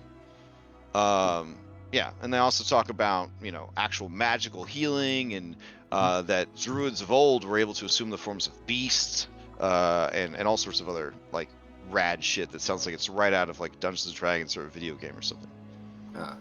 Yeah. No, like pass without charm, like in the store or anything is a charm. No, sadly. Yeah. Dang it! There goes. He does tell you that the Dusk Elves know a technique for creating boots that are so well made that you gain advantage to stealth checks when you're wearing them. I'm gonna need like 6 pairs. Yeah. Dula says that maybe that very handsome bald boy could hook you up. And maybe you could hook us up. And she kind of licks her lips, smacking her gums, looking at that sweet piece of elf meat over there. Chopping firewood or whatever manly thing he's up to. I'll see what I can do, and he'll nod respectively. Okay. The camera will then travel over to Lyre. Lyre, your elven senses, you feel like an enemy might be sizing you up, but as you look around, you just see Daniel talking to this old lady. She's making a face like maybe her dentures fell out. So what do you get up to, Daniel? Or I'm sorry, to Lyre on your downtime today. Well, he's good now since he's not exhausted anymore. The only thing that I would want to do is probably check in with Shane about something, since some stuff has come up. All right. Is that something that the two of you need to go to private chat for, or do you want this to be a scene? Oh, it's going to be a scene. Okay. All right. Shane Masters, as you are walking around with your arm and your feelings. Oh, yeah. It's easy to find Broody McBroodface. Yeah, he's there. Yeah, okay. Lyre approaches. Lyre's very awkward, and you have such an overpowering personality and charisma that he isn't really sure how to approach you in the best way, so he just asks, "Pretty one, are you busy?" No. And he does like the flip the hair thing in slow motion. Like, I am very pretty, it's true. Yeah. What can I do for you? Much has been revealed in the past few days with our group. Seems that many of them are under the sway of someone else. And he You even mean sort like of having lightning powers or eating bones? he nods. I've noticed. I think the One Eye is trying to do something as well, but I don't believe it's the same.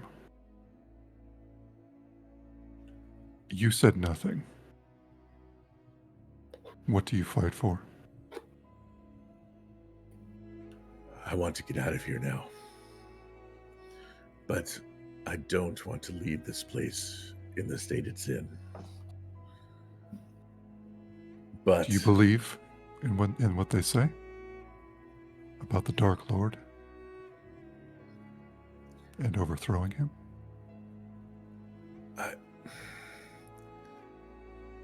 I tried once when I first got here, and it went badly. But I was also alone and unaware of how this world worked.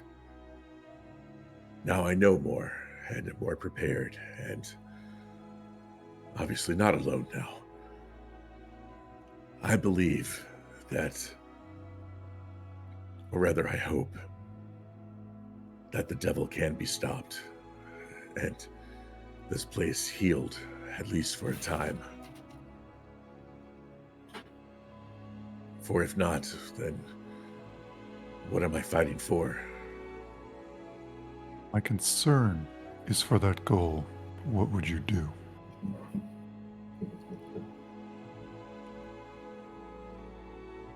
It would be heroic, I suppose, if I would say anything, but that isn't true. I've seen men lose themselves in the pursuit of what they thought was right, becoming near monsters themselves. I experienced it on the daily. And he kind of, not that this would mean anything to Lyre, but he turns and shows his forearm, and you see a bunch of like cigarette burns like on up and down his arm. I don't want to become a monster in the process. I hope you remember that. I would be careful around the others, because they appear to all have goals now. What about you, Lyre? What do My you fate... My fate was made up a long time ago. And it will either come to fruition, or I will die doing so. Can I ask you one more question? In addition to the one I just asked. What's up with the tail? So the tail's not actually like a thing all the time. It only comes out. Yeah, like when he's raging. Yeah. Yeah. It's something that I've always been able to do. Can all elves do that? Because No. if that's the case, then Tolkien's full of shit. I don't know who this token is, but He's a big I'm nerd. I'm the only one that can do this. Respect. I'm glad you feel better, Shane Masters. Yeah, my arm is much better. Thank you. Knowing that's not what you meant, but And then Lyre awkwardly cuts off the conversation and walks away. Okay, fair enough. Hey, that's me Right. in real life. I never know how to end conversations. You're like, and I walk away. So Darius, I don't want to put your business out there, but are you taking a meandering stroll once a day to the Hafrafheim burial grounds, if you know what I mean? Or are you just... I imagine. So, what is. Am I just dead? I mean, the food that they serve. Is it just like a bunch of like cooked animals and stuff like that? Yeah, they eat a lot of meat. It's hard to grow crops in this inhospitable. He eats all the Then chicken yeah, bones. then definitely he collects every single bone and just munches on those. Okay. Give me your chicken wings. All right. Do you openly eat bones in front of others, keeping in mind that a human mouth is not truly designed to crunch up and eat bones? Or do you do this away from others? I think at this point he doesn't give a fuck. What's happens happens. So he just If he does it in front of Okay. Lyre, Lyre will stop him. Yeah, it's Same from Tiernan, but noticing what he's doing, Tiernan will collect as many bones as he can as well to Aw. give to Darius in private. Oh, for Okay. fuck's sake. Irenia says, "You're going to break your teeth, you know." And like teeth, once they're gone forever. There's nothing you can do to replace them. He just looks at her. Knowing full well she was part of that conversation when we first revealed this. And he just doesn't say nothing. Well, I didn't think it was going to be this gross, Darius. Like, the cracking sound is terrible. Fine, I'll go eat somewhere else. Yeah, if anybody has an aversion to other people chewing on ice, this is like that, but like times 100 because it's I chew on completely ice all the unnatural. time. Oh my goodness. All right. She says, "Wait! Isn't it? Can't you just smash them into dust? Then we can make the dust into a porridge for you." Why go through all the extra steps? Because it's less gross and you won't break your teeth.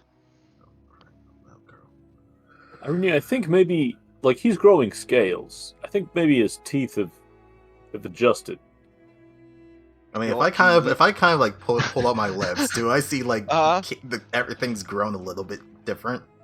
Oh yeah, but you might be expecting cool dragon teeth, but instead you just have like the most fake looking square teeth now. Just like when they put teeth on a brontosaurus in a cartoon, it's like them fucking teeth now. I'm pretty sure whatever these aren't gonna break so easily. Oof. Oof. Yeah, there's like the back ones are all like one tooth now. Oh, that's weird. Okay, just if you want bone pudding, just let me know.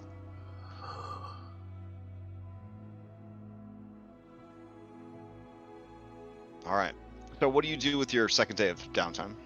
He just rest as before. All right. Fair enough. Probably just takes a All little right. bit of a stroll around the village, just seeing stuff. Tomorrow morning, it's a 6-hour hike back to the meeting spot. So you would not technically be able to get a downtime here tomorrow. So this is your last night before you head out to Hrafheim. Or sorry, head out of Hrafheim. Do you guys have any goals tonight before you leave civilization to go to this rendezvous with this werewolf lady? And does anybody want to do some carousing before they leave? I want to see if they're tired of flashlight dick jokes yet. They have no Netflix, so no, they are not tired of it at all. Okay, that's fair. In that case, I will return to Lyre, and I said Lyre originally. One of them is realized that you could use the light much easier than even a lantern to do like shadow puppets. So they've been using it to entertain the children. Oh. So I returned to Lyre, and I said, Lyre, originally I turned down your offer of the cloak, but I think maybe they're not willing to give up the flashlight. We might need to trade for it. Firehair, I do not want you to be a liability to us, so take it and get your items back. Thank you. I'll try to trade the cloak of billowing for my flashlight. Oof, that's a hard sell, man. Shake weight versus a cloak that you have to spend a bonus action to billow. I don't know. Give me your sales pitch followed by a persuasion. You've seen the Shrine of Lightning, correct? Oh yeah, many of them nod. Yeah. And how dangerous it is. How those that try to go there, if they're not of strong enough will and constitution, are burnt up, are annihilated. Mm-hmm. The same power that does that is contained within the item that you hold just now. Oof. If something All right, I would changed have my happened, mind. I need a deception check instead of a persuasion check. But keep going. It's true, technically. That's in a fair, very abstract way, you're saying magic is in the cloak. I see what you're saying. I'm saying lightning is in it. I'm talking about in their. I'm telling them that the about the shake weight. Well, dangerous. shit, you're just making the shake weight sound cooler. What the fuck? Okay. No, it's so too they're all dangerous. they're all looking at the shake weight like, oh, power of lightning in here. Oh, from the lightning shrine. Like, oh man, they're like, oh, at the shake weight now. If it were to break, that power would be unleashed in an uncontrollable way. Okay, their eyebrows fly up and they all look at each other like, we have a powerful weapon against our enemies, and they're just like, oh. One of them's like, I will throw it at Sangor like this, and he starts jerking it off. And then someone else starts making bleeding goat sounds. I just give Lyre his cloak back. Lyre will go and try and get the flashlight from them. Okay. What's your sales pitch here? I'll just say, this is a magic cloak. I'd like to trade it for that thing you have. All right, give me a persuasion. I might have the highest persuasion in the party, actually. They say, what does the cloak do? It billows like this. Okay. They're like, that sounds very cool, but the burned man told us that this is a powerful magical weapon. Oh. If we ever need its power of thunder and lightning, we can throw it and break it. I'm sorry. It has provided too much for us to give up now. and he gives you a firm handshake. All right. Well, he shrugs. He tried. Okay. All right. All right. So Irene, I'm Irene looks indirectly hopefully over responsible for the at you, death of liar, those but sees that you're still wearing the cloak. Okay. What was that, Tiernan? I said I am indirectly responsible for the death of those men. All right. Well, yeah, because now they think that it's actually gonna like explode Yeah, thunder and yeah. lightning when they throw it. Oh man. Okay. Man, they're gonna be so disappointed. So as the day ends and you prepare to sleep for the last time in town, what do you guys? We're all good. I'm gonna advance it to morning. Daniel would like to do one oh. last. Well, I'd like Daniel to get into one last thing. Okay. I'd like him to get into a fight. You want him to get to a fight? Daniel doesn't want to get into a fight. Oh. But maybe I'm assuming like some between the last couple of days, like some drunk Ivani maybe thinks this short skinny weakling isn't worthy of the spear. Oh man. If that happens, if it don't, okay. That's cool. I mean, that's one of the results of the Kowalski table. Go to the Kowalski table. Take a chance. I will not be tempted. I will not be tempted by you, sir. Okay, fine. I'll give you a mean Cavani. Tits McBigley approaches you. And she says, you there, boy. It makes me unreasonably angry that Kavan would choose someone like you to wield his spear. You must best me in battle, or I will take it from you. And Daniel will brush it off and be like, nah, no thanks, lady. And try walking past her. Oh, okay. She says, it is not an offer.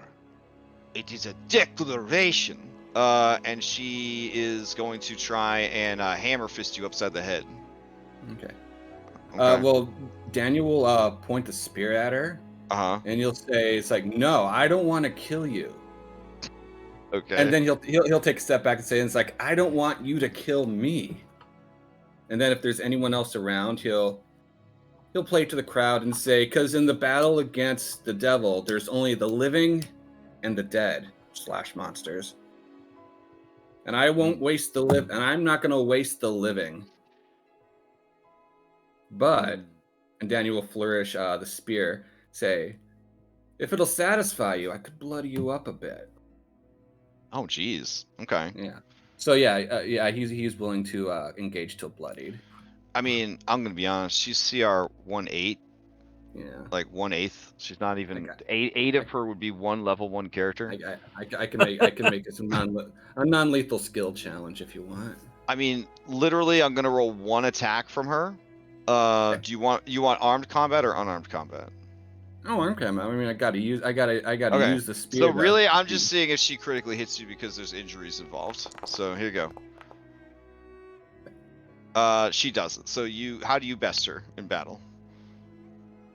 She makes a lunge for me, and I slash her 1 with the spear as she tries to attack me.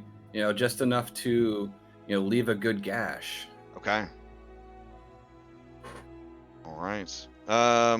She bloodied, kind of stumbles a bit and falls to one knee. Some people gasp and they say, Tits McBigley, taken down in 1 blow. And then someone else says, yes, he has a good gash. And other people murmur, it's true, it's true. She looks up at you and she says, And then he'll grab her by the arm, pull her up, and say, "Let's." She's so tall that her bigly boobs are just womp, just like right there. But you're a professional. You just look up at her. Okay. She looks down at you. Yeah. And then he'll go carouse with her. Oh wow. Okay. That segue. Oh, look at that. You had me in the first half. Okay. Oh wow. All right. So, oof, oof. What a turn of events. Well, it's up to you how much fade to black action happens. But she's never been with a man as small as you, and out of morbid curiosity, she wants to see what that's like. You could take her up on her offer, but your romancing options with Tits McBigley have nothing to do with what happens after you black out from the night's revelry. Death by Oh, he snoo very. snoo. Oh. Do you, Oh, do you, oh, do you yeah, snoo death into by- oblivion? Snoo snoo. Actually, he very specifically denies her advances till she passes out. Oh, And then damn. we'll see what Okay. happens. That's like something maybe to ask him about later, but yeah, he's not into snoo snoo. Okay. Well, you outlast Tits McBigley, but the effort of doing so, you feel yourself kind of succumb to the drink and the intensity of the day. When you awaken, you find in your pockets a scrawled note. The note says, "I owe you 500 gold. Love, Chief Einar Ironheart." He signs it love. That's hilarious. Irene says, Isn't that hilarious? Lots of people sign stuff like that. And I owe you?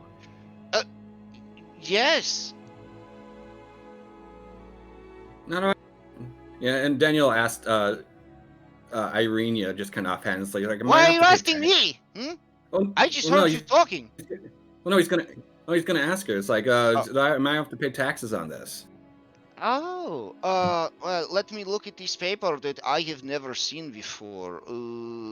It looks pretty legally binding to me.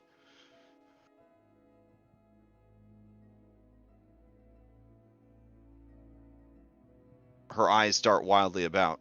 The two caterpillars that are her eyebrows, they look nervous. Yeah, I guess you Yeah. should probably go. I mean, we don't know when we're gonna be back, so you might want to go cash it in. We could probably use it to buy a shake weight or something. Does it look legitimate, or Give me can I a insight her on that? give me a hidden crafting check. Okay. Oh, hidden. Yep. There we go. Oh, sorry, I Oh hit no, that. it's gotta be hidden. Gotta be hidden. Yeah, I did the private GM roll. Oh! You gotta do. Sorry, blind blind. GM. Okay, here we go. Here Yep. we go. I mean, I don't know. You don't know how these. You only studied their culture for one day. You don't know how they handle IOUs. It is a little suspicious that it says "Love Chief Einar Ironheart." That part seems weird. I have no recollection of this. Yeah. Such as Fair carousing. Yeah. All right. She said, "Well, Daniel, we have to head out, so you might want to just speed it up with your IOU note."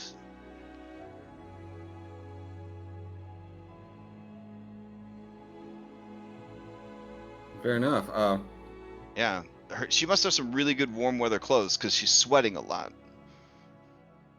Yep. Yeah. Before he'll leave, he'll go thank Miss Frostweaver for the staff, Okay. and Yeah. just be like, I found this note in my pocket. Oh, okay. Is this any good for store credit? You know, Oh, kind of she have says. this hap- She says, "Let me see. Love, Chief Einar Ironheart. I know. I thought that was weird too. What is this supposed to be? A love letter, or did you Oh, it's an perform IOU. duties or services?" She kind of blushes a little bit. I must have. I don't know, yo. It It says it's good for 500 gold. All right. Or She is also going to make a crafting check as she stares at it. She's a master crafter, so let's see what we got here. She says, "I don't think that this is a real IOU. I think this might be a scam. and her eyebrows narrow into angry V, and she reaches for her hammer. Are you trying to trick me? No, Daniel put a hand, just put a quick hand on her arm and say, like, no, but thank you all the same, and he'll leave before that escalates. Oh, okay.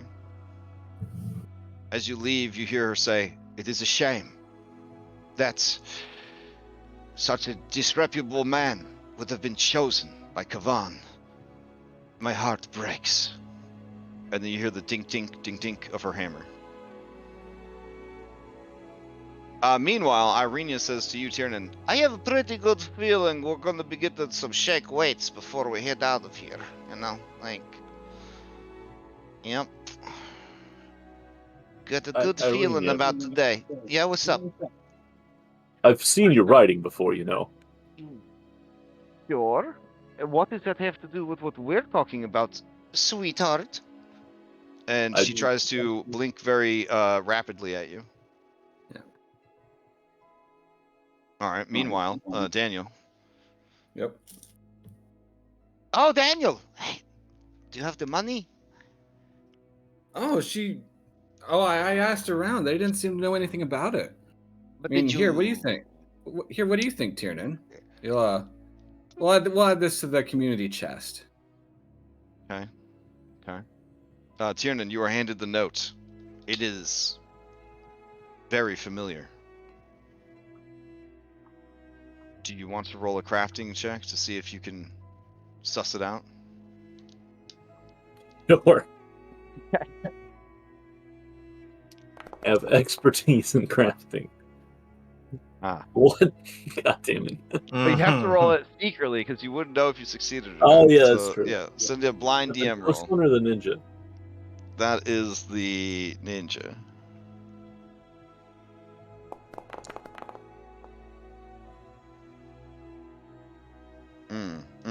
All right. So as you are examining it, you must have gotten the warmest winter clothes because she's sweating up good.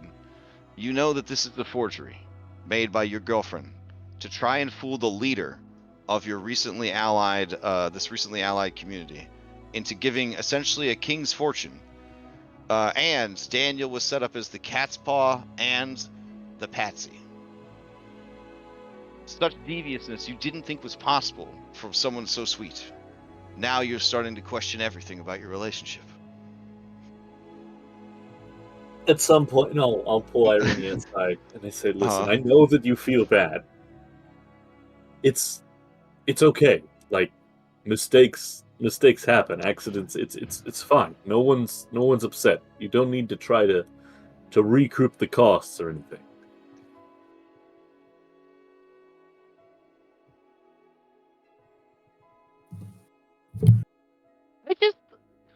I just feel like they bamboozled me out of all my stuff with their weird dice game, and they're good for it. They got silver. It would be fine. I was originally going to ask for 4,000, but it felt like a lot, Yeah. Yeah, like 4,000 maybe. I don't think anybody would have believed that, but hey, Daniel, I'm sorry. Oh, it's all right, lady. Just try harder next time. I mean, come on, look at this thing. I don't think the chief's a very loving guy. Well, not with that attitude. Okay, before we continue here, no, the moral of this story is not make better forgeries. The moral of this story is don't make forgeries. Right. She gives you a very big wink, Daniel. That's the lesson that we've learned. A little bit of bro nod. All right. So, you guys head out on your wonderful journey. It is time to travel south. Do you want to hang out here and give yourselves just enough time to get there, or do you want to play it safe and leave early in case some shit happens on the road? I think we might have overstayed our welcome. Oh, fair enough. Yeah. Irania. Okay, so you guys are gonna head out. Great. All right. Here's the first hour of travel. Oh, okay. Are you burning charges from your dagger to try and find particular aminals, or do I just go off of the table normally? I don't think we're searching for anything in particular at the Okay. moment, so All just normal's fine. All right, sounds good. Let's see. So what happens? Oh, okay. Yes. Liar. Up ahead, you see a hunting trap. If you do not alert the others, someone will step in it. He alerts the others. Okay, then that's it. It's a hunting trap. Do you guys want to leave it or gather it up? Judging Actually from pretty its heavy. construction, it probably belongs to the Kavani. They probably just have it here to try to trap some animals. Just leave it. Okay. I swear we've gotten that random encounter like 4 times.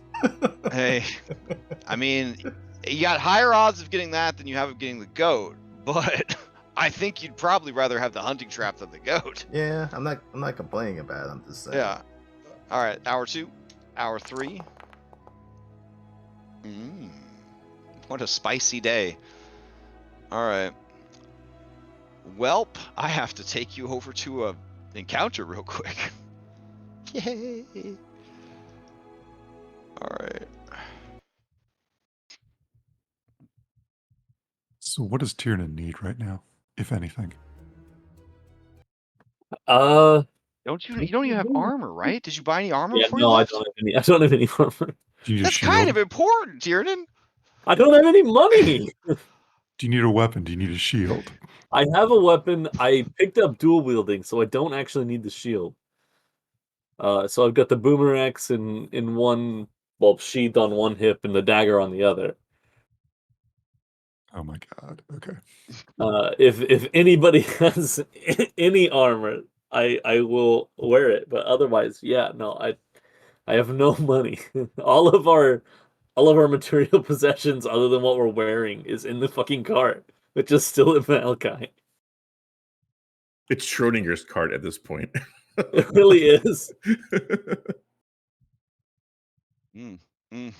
All right. Good to know. Good to know. So, all right, let me get you guys onto this other map. Let's see. All of you. Oh, there's so many of you. All right.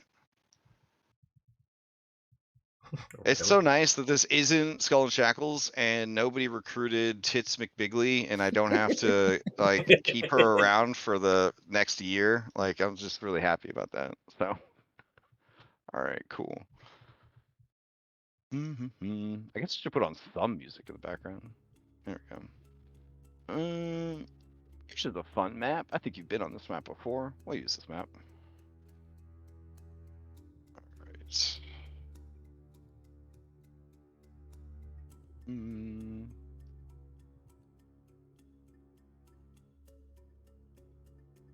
Okay.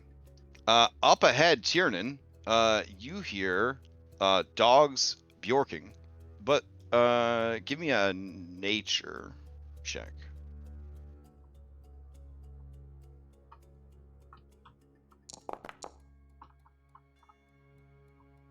Yeah, they sound like dogs.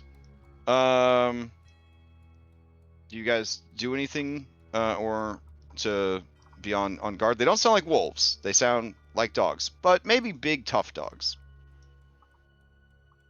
Like dogs from people from Kresik? When he points it out to you, Liar, you kind of try to listen and hear. I'm sorry, but a 30 perception. He's just picking stuff up like fucking Spider-Man, like Peter Tingle shit going on here. As you guys get closer to the sound, the rest of you kind of pick it up. You may attempt a nature check. If you, if you botch it real bad, you get misinformation. But if you get it, so, I'd say only make it if you feel confident in your ability to make it. Lyra, the dogs don't sound natural. He looks at Tiernan and says, "Do you hear this?" Look, I've never been super great at the different dog breeds. They're big dogs. This does not sound right. He looks at the others and just says, "Be ready." Why don't we just try to avoid them?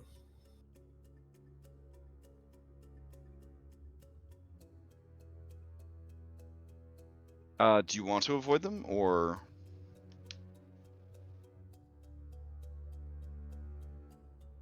I mean, that sounds like a plan. Shane does. That sounds like a plan. Okay. Oh, I would Alright. agree to that. Yeah. Yeah. So you guys deviate your course. Tiernan, your ear just twitching. You're just twitching. Listening. And it does sound like they are approaching you guys. All right, they're following us. I think maybe we should set up an ambush. I still have 8 bullets.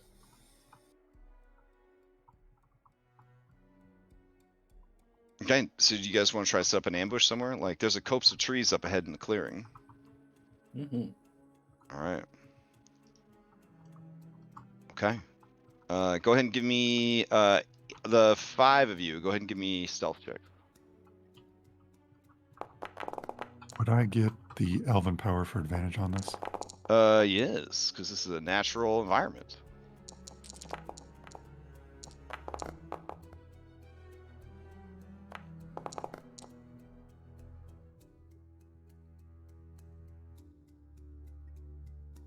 Okay. Some pretty good stealth checks there. Pretty damn good. All right. I'll take you over to the map.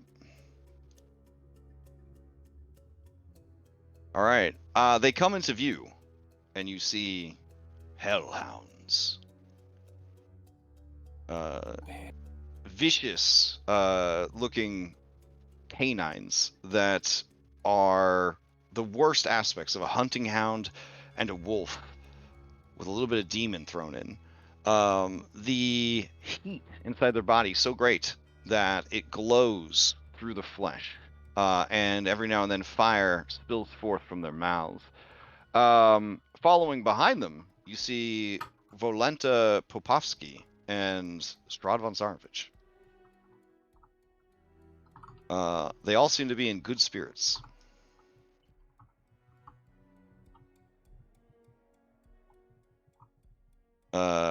And then Volenta holds up a hand, and Strahd stops walking. They have their winter attire on, like they got from LL Bean catalog.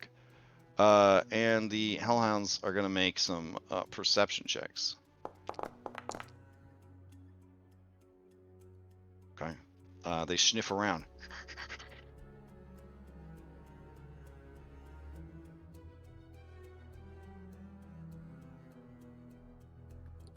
Whispering to the others, I say, we're not going to be able to. Like, this isn't a fight that we win. Do we just reveal ourselves and say, what a pleasant surprise?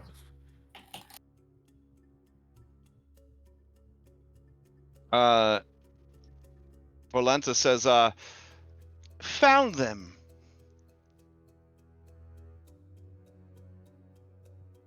There you are. Wait. Oh, there you are. What a wonderful day to be out and about. A bit cold. I've always and liked cold. It does occur to you guys that it's like 11 o'clock, and it's daytime, and there are 2 vampires just kind of out and about, which I guess finally tests the theory that whatever is providing the light here is not the sun.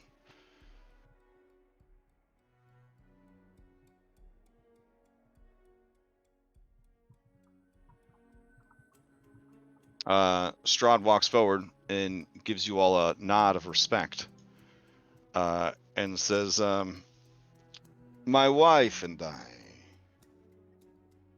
we're going to spend the day hunting. How interesting to run into you, so far removed from civilization. So interesting to see that you're in that castle. What can I say? Lately, I feel very curious about the goings on in the world. I good. feel reinvigorated. It's good to see you out and about. Yes.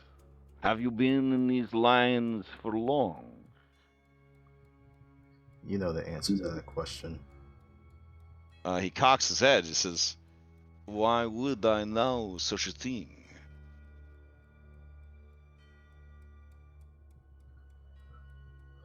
Just speak plainly, man.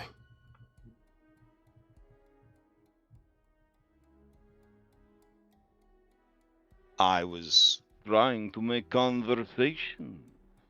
If you have been in these lands, perhaps you could tell us what there is to hunt. I am hoping to find some giants, though most of them are in the southern mountains.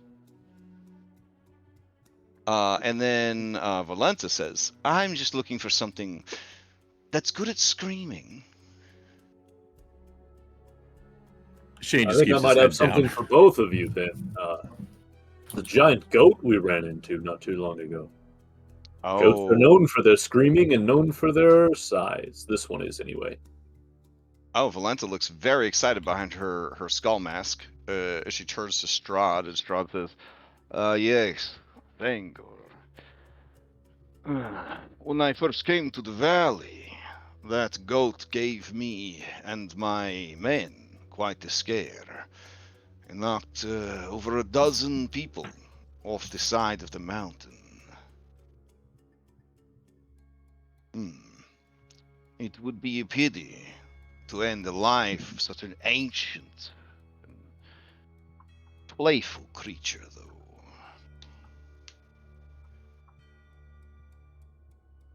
And when he says that, Valenta looks bummed out.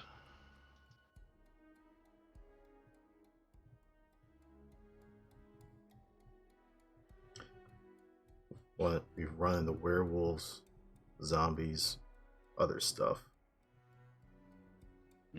Goat's your best chance if you're looking for something that's big.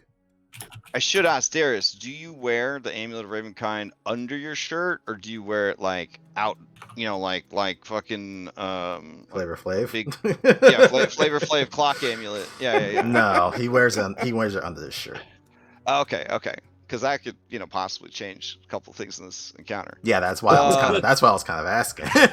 Oh yeah, okay. Theoden, you feel an innate and somewhat undisguisable disgust for these creatures. Yeah. So Strahd says, well, I'm sure we'll find something worth our time. I don't suppose you have seen any giants lately. They make for an excellent challenge, and the rewards afterwards are not bad either.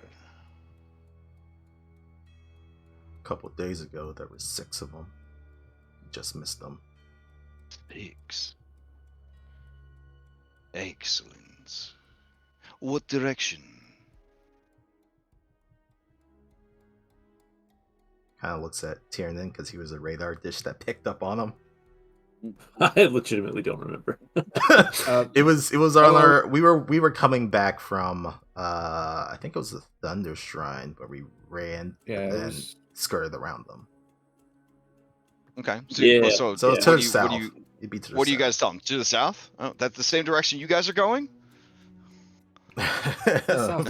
More or less. That's where we encountered them. Okay. I don't know if anyone else wants to say anything.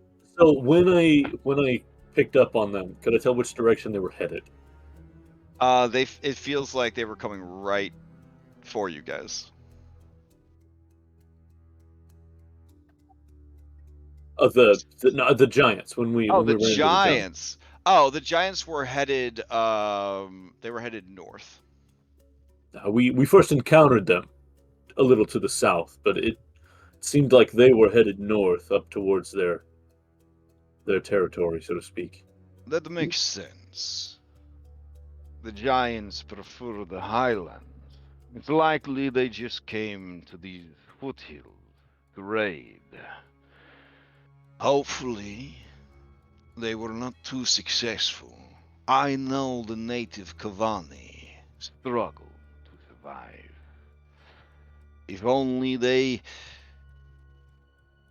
paid the taxes and showed fealty, they could be protected.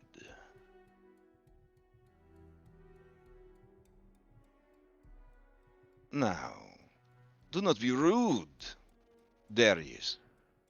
After all, we were such fine friends when last we met. We were, and then Can you you- decided to dig into my head. Maybe you shouldn't have pulled that. Into your head. Ah, you must have been beguiled. It is an unfortunate side effect when I lock eyes with someone. If their will is not strong enough, they can find themselves lost.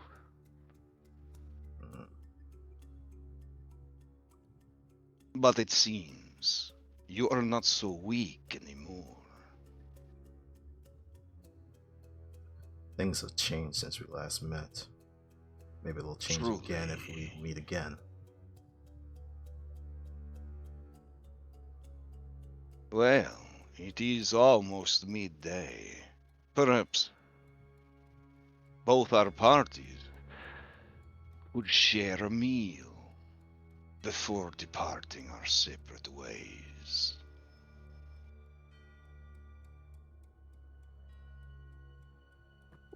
I'm not sure we enjoy the same sorts of sustenance. Perhaps it's best if we each keep to our own. All right. He looks over at you. No, I think it's fine. It's just a meal, right?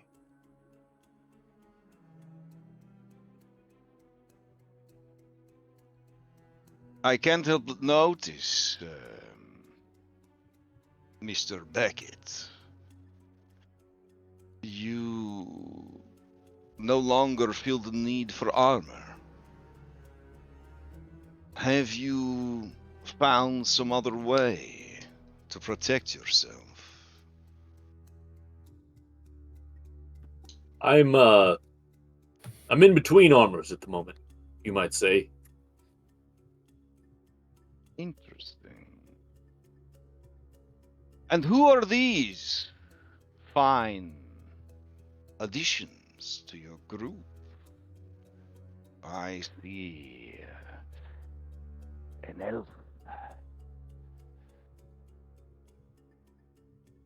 What is your name, sir? He says to Lyre. Eskelf.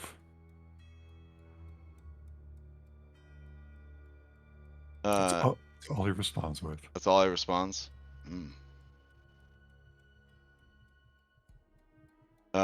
Shane, you see Esmeralda. She's doing that thing where you like clench your fist so hard that they're like bleeding into your fucking gloves. You know what I'm saying? Yeah. Shane tries to step in front of her, kind of blocking, not necessarily blocking the sight, but just saying, like, you know, for her to back off and for him to, like, you know, not notice her. I mean, I know he'll notice her. But... Baratheon approaches and gives like a curtsy, and then they say, Lord Strahd von Zarovich, I am Baratheon. I am here studying this demiplane on behalf of my people and my mistress. I was told you were aware of my intrusion into your realm. And Strahd looks over at Baratheon and says, yes. You are welcome here, Gloom Weaver. After all, we are neighbors. It would have been inhospitable of me to turn away such a formal and honest request. I hope that your mistress is pleased with the information you're discovering.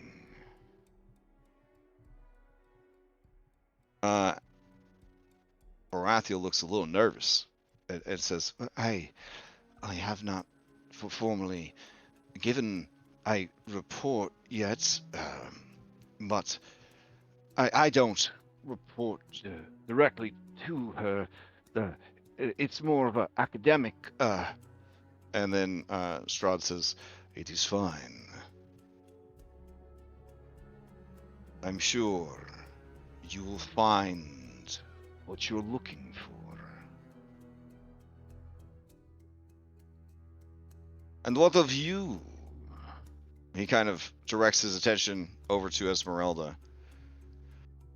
I have heard stories of an uninvited outsider causing all manner of mischief. And she looks him straight in the face with her one eye, and she says, "I have found your lands to be dull, but nonetheless, I continue my explorations. I apologize that I had no goddess to pave the way for me, but I hope you don't mind if I stay longer." And he kind of eyes her and says, My lady, if you are able to leave, don't let me stop you.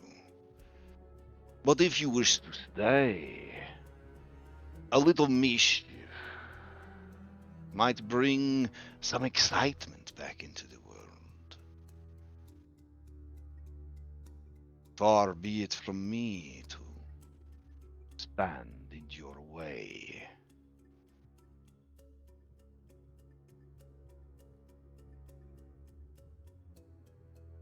And as Valenta is kind of like, getting ready to pull out supplies and stuff like that, he says,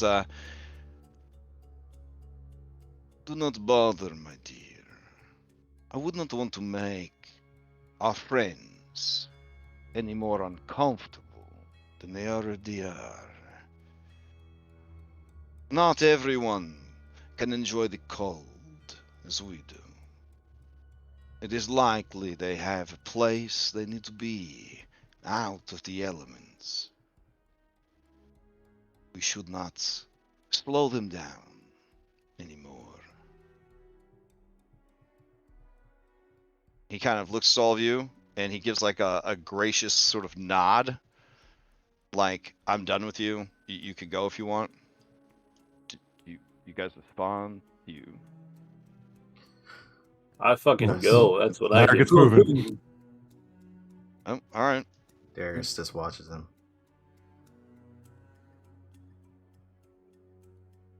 Well, as he turns to go, Daniel will say out,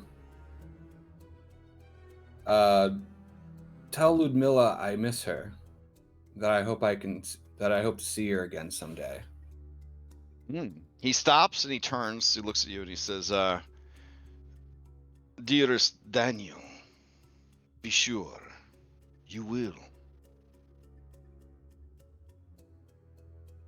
He's really leaning on that staff right now, if anyone's looking.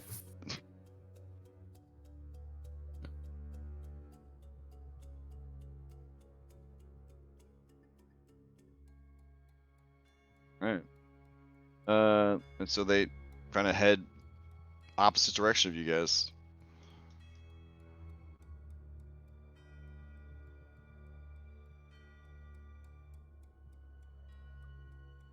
All right, I'll assume that you watch them go, or you guys head the opposite direction, and Darius that's watched that. them go. Yep. Daniel throws up right here. Oh, like after the exchange After. is done. Yeah, I got you. Like as soon as he's out of sight, it's just Okay.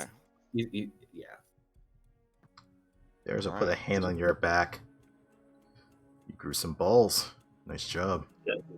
Tiernan stares after him with his hand like white knuckled around the grip of the knife, and he's like, I felt an almost irrepressible hatred for that man. I didn't like him before, but Join the club. We'll meet him again someday.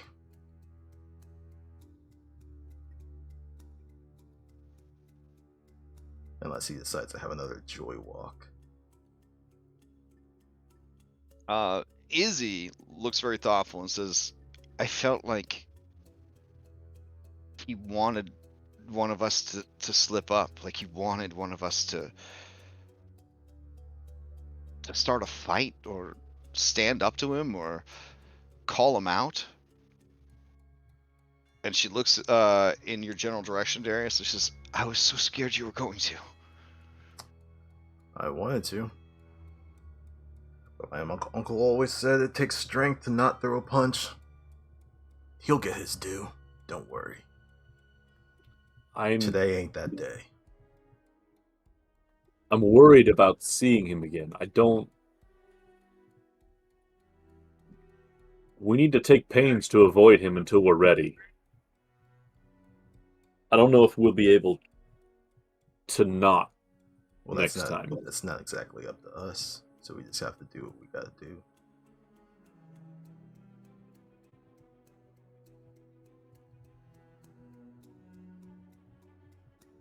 Anyway, let's go meet this lady.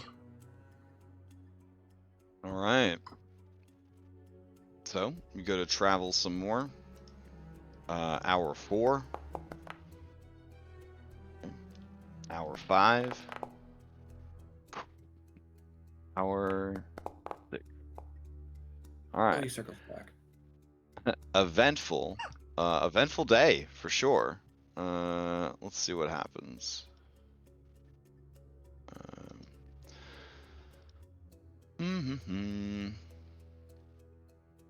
Oh, okay. So, as you guys are walking along, up ahead, Tiernan, you hear 2 people crunching through the snow. They're trying to be quiet, but one of them is injured. 2 people ahead. They're attempting stealth, but it's not working. One of them's hurt. That's amazing that you can pick that up. You must teach me this skill. It's called dumping all your feet. You have to spec specifically just for one skill. And then hope to God an injury doesn't like blind you or something. Yeah. Yeah. Let's see. This dude has Spider-Man and Daredevil put together. I feel like it would be rough as hell to have the Peter tingle. You know what I'm saying? Like you're just trying to live your life. Yeah. And then you're just hearing everything all the time. Oh my God. Most of those superhero powers, I don't think you really want them. I don't know. Maybe. All right. So you hear them speaking with Barovian accents because they're obviously Barovians, and it sounds like one of them is encouraging the other, and they're like, "Just keep going. This has to go somewhere." And then the other voice says, "Yes, go on without me. I don't want to drag you down." And then the other voice says, "No, they died. But it doesn't mean that we have to. But I will not leave you here. I think we should help them. And I'm gonna start walking towards them, but Okay. with like my hands out to the side so that they can see I'm not trying to fucking murder them. We should at All right, least fair. figure out what they are first before just going to help.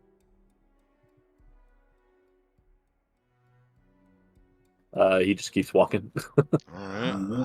All right, man. All right. Up ahead, you see trying to stick to the tree line, such as it is, 2 Barovian men. One of them looks like he's missing a fucking foot. They are beat up and bloodied, and they have longbows and short swords, as well as daggers strapped to their sides, and they are dressed in warm clothes, cold weather clothes, and also leather armor. If you're making no attempt to disguise yourselves with your large party, one of them calls out the uninjured man and says, "Who goes there? Please, we need help. Our hunting party was ambushed by werewolves." Crash, did you just take your own picture and run it through a fantasy character maker twice? No. Okay. Man, these guys have a much skinnier face than I do. Look at them cheekbones on this guy. Look at them fucking cheekbones. Well, yeah, you had He to make says, him look Barovian. Yeah. He says, "Please, we were waylaid by werewolves. Only the 2 of us escaped." I immediately get out the wolfsbane that I have and start applying it. This guy says, "One of them ate my foot. Can you imagine such a thing happening?" Yeah. Poor Reed. We call it the Reed Special. Yeah. The Reed Special? Yeah. I don't understand. It's fine. I have wolfsbane here. It'll keep you from contracting their disease. Oh, the uninjured, well, the less injured guy says, "Do you hear that? The Morning Lord smiles on us to find you in the middle of nowhere, and you have wolfsbane on you. This is the greatest blessing we could have asked for after such a tragedy." All right, do you spend some time assisting these 2? Yeah. And while I want to ask them questions about, like, to figure out how many werewolves there are, and if they have, like, a big scary one that they all seem to respect with them. Yes, there was a big scary one, they inform you. Let's see. He says, they came upon us out of nowhere. I know it's dangerous to hunt this far north, but things are difficult in Valakai right now. And, well, we were seeking the winter wolves. They are a species of wolf that is much larger, like the dire wolf, but with a pelt of white. They can breathe forth from their mouth a chilling cold. But their pelts are worth a fortune. I was hoping to get at least 2, so I could make a special cloak and try to sell it to the new burgomaster. Yeah, too bad the one we fought burned up. You fought one before? But you lost the pelt. That is a pity. It is all for naught now. We saw a white wolf, but then it stood up on its hind legs. The other wolves with it, a variety of colors. They stood on their hind legs as well, and they made short work of our party. The 2 of us fled while they feasted on the dead. Their screams haunt me, even now. This was only about 2 hours ago. In what direction were they? Further south? With a shaky hand, he points in the exact direction you're going. Was it by some shrine? Yes, I saw up on the hill an old Kavani shrine. We were going to take a look when we saw the wolves. They must have been near the shrine for some reason that we do not understand.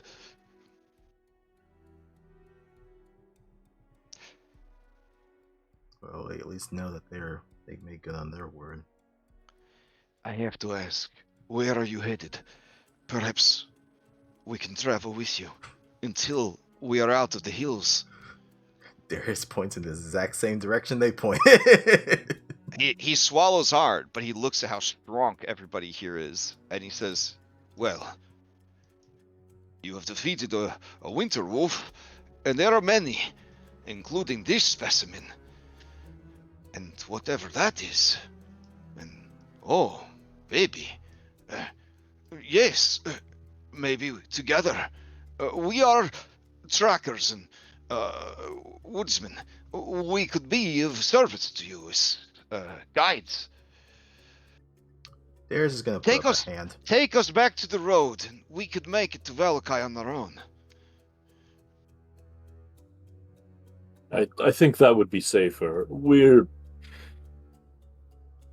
You'd be better off away from us. Yeah. Away from you? We have business with those werewolves. You're not gonna want to stay. Oh my god. The guy on the left, he looks like he's gonna fucking faint. You have business with them? And Irene says, shh, hold on. I'm still applying the bandages. This wound, it could have gotten infected. And then the other guy says, business? Ah.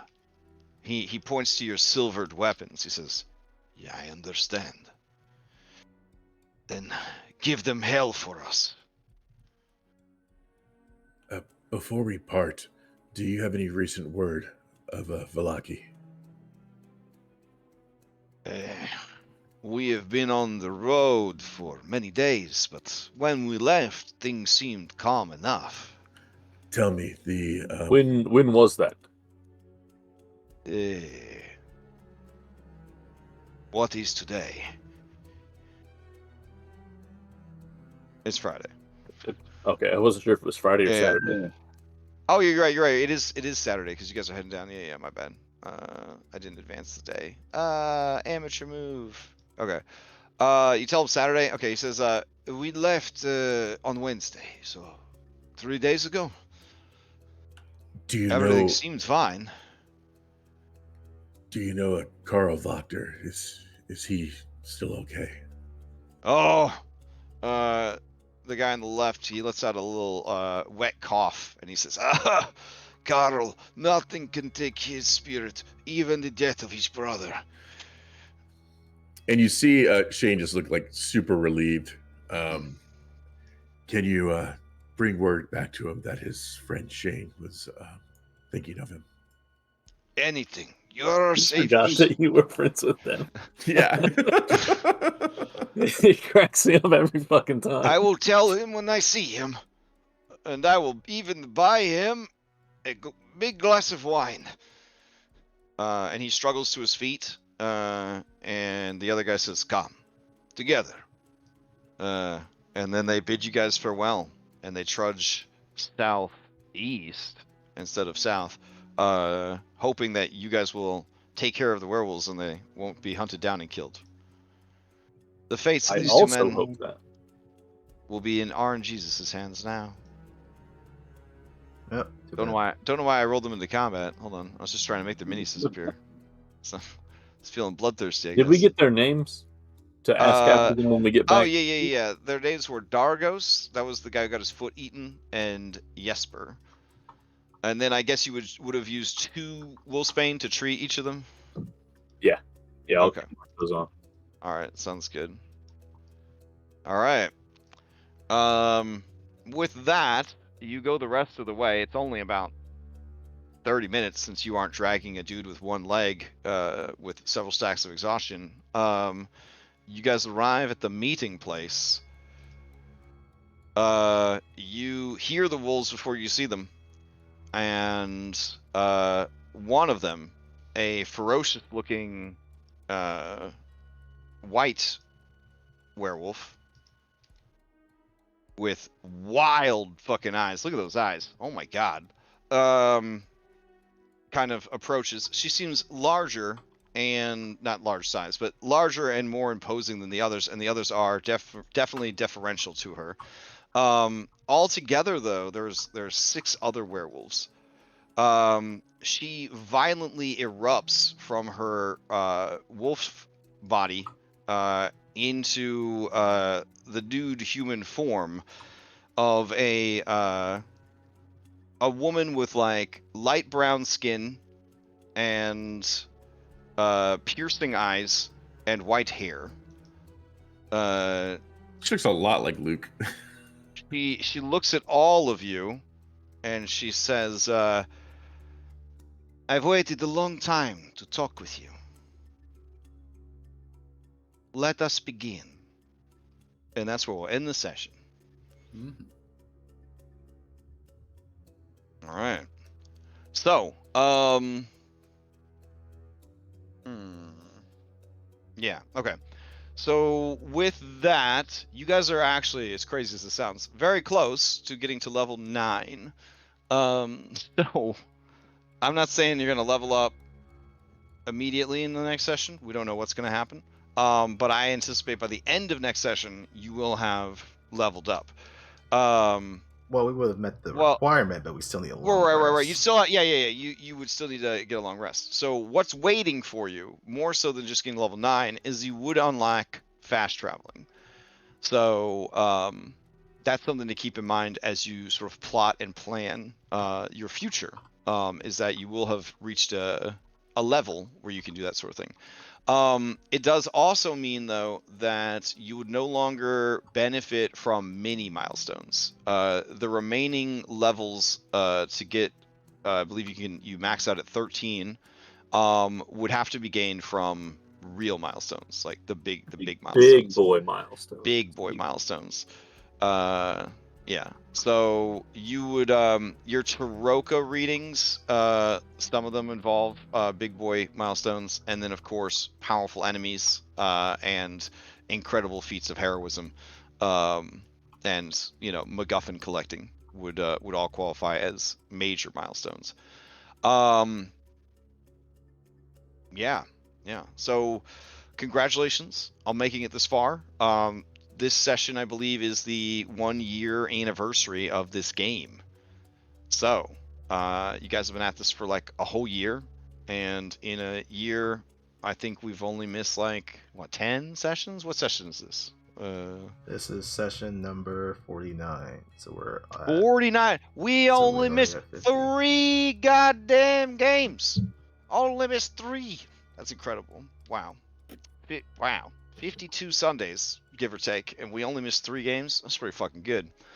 All right.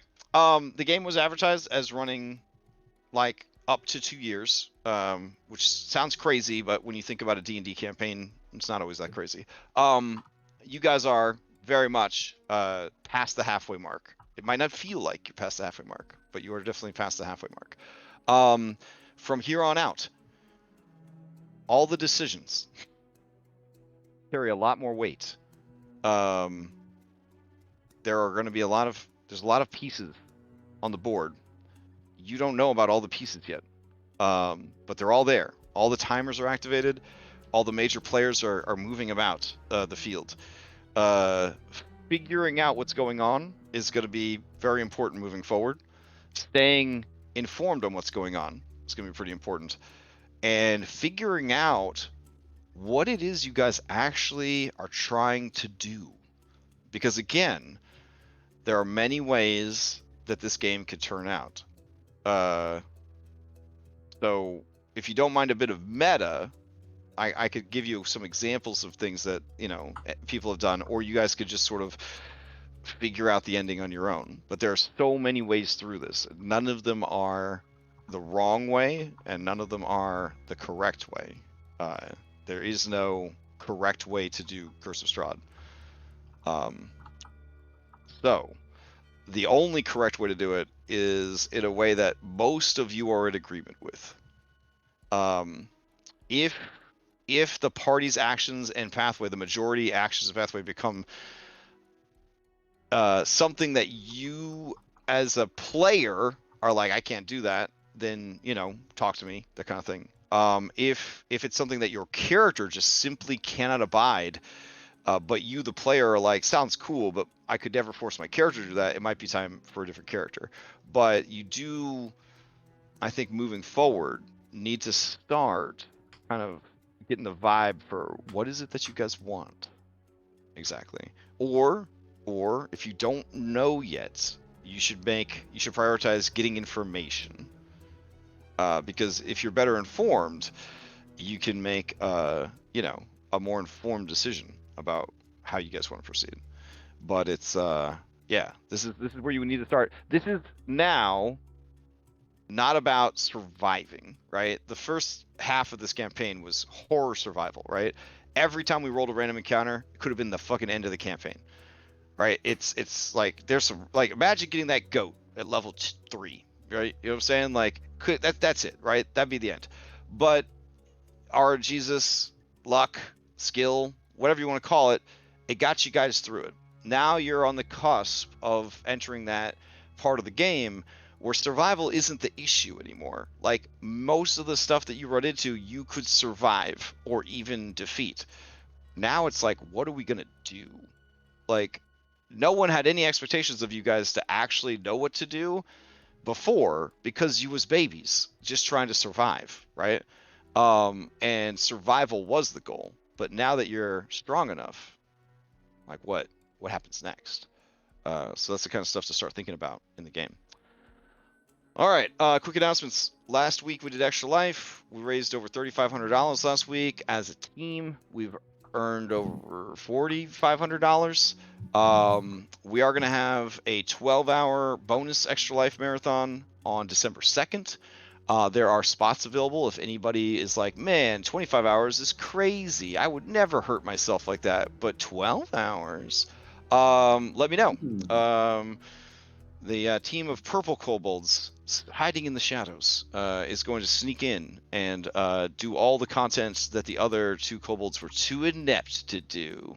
Wow. Yeah, that's right. They're mean. They're evil kobolds. They're gonna go in and they're gonna use the Matt Colville talent book, and they're gonna use their psychic gem kobold powers, and they're gonna snatch up all the gashapons that didn't get used, do all the cool maps that didn't get done, get all the dragon shards for their dragons. It's gonna be fantastic.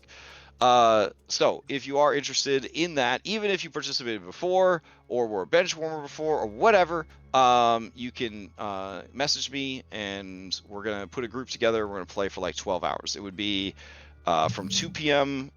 December 2nd, Saturday, until 2 a.m. That Sunday. So you'd be very tired coming into this game on the 3rd. So yeah, that's happening on the 2nd. There is a bunch of games on our server right now.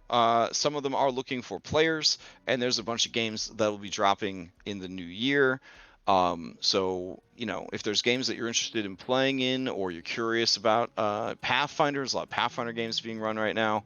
Keep an eye out for that. If you want to post your own games on the server, just message me and we can talk about getting that set up. So yeah, a lot of stuff going on. Anyone have any announcements before we adjourn? Actually, no, I don't want to speak for Red. I think he's still interested in running some one-shots for Extra Life Charity. Don't know when he's going to be posting those, but if you see him out there, yeah, they're fun. He's a good DM, so look out for him. All right. Anyone else? Okay. On that note, I hope everybody enjoys the rest of their weekend, and we'll continue this next week. Thanks for running. Thanks, Crash. Yep. And thanks everyone for tuning in. Catch you next time.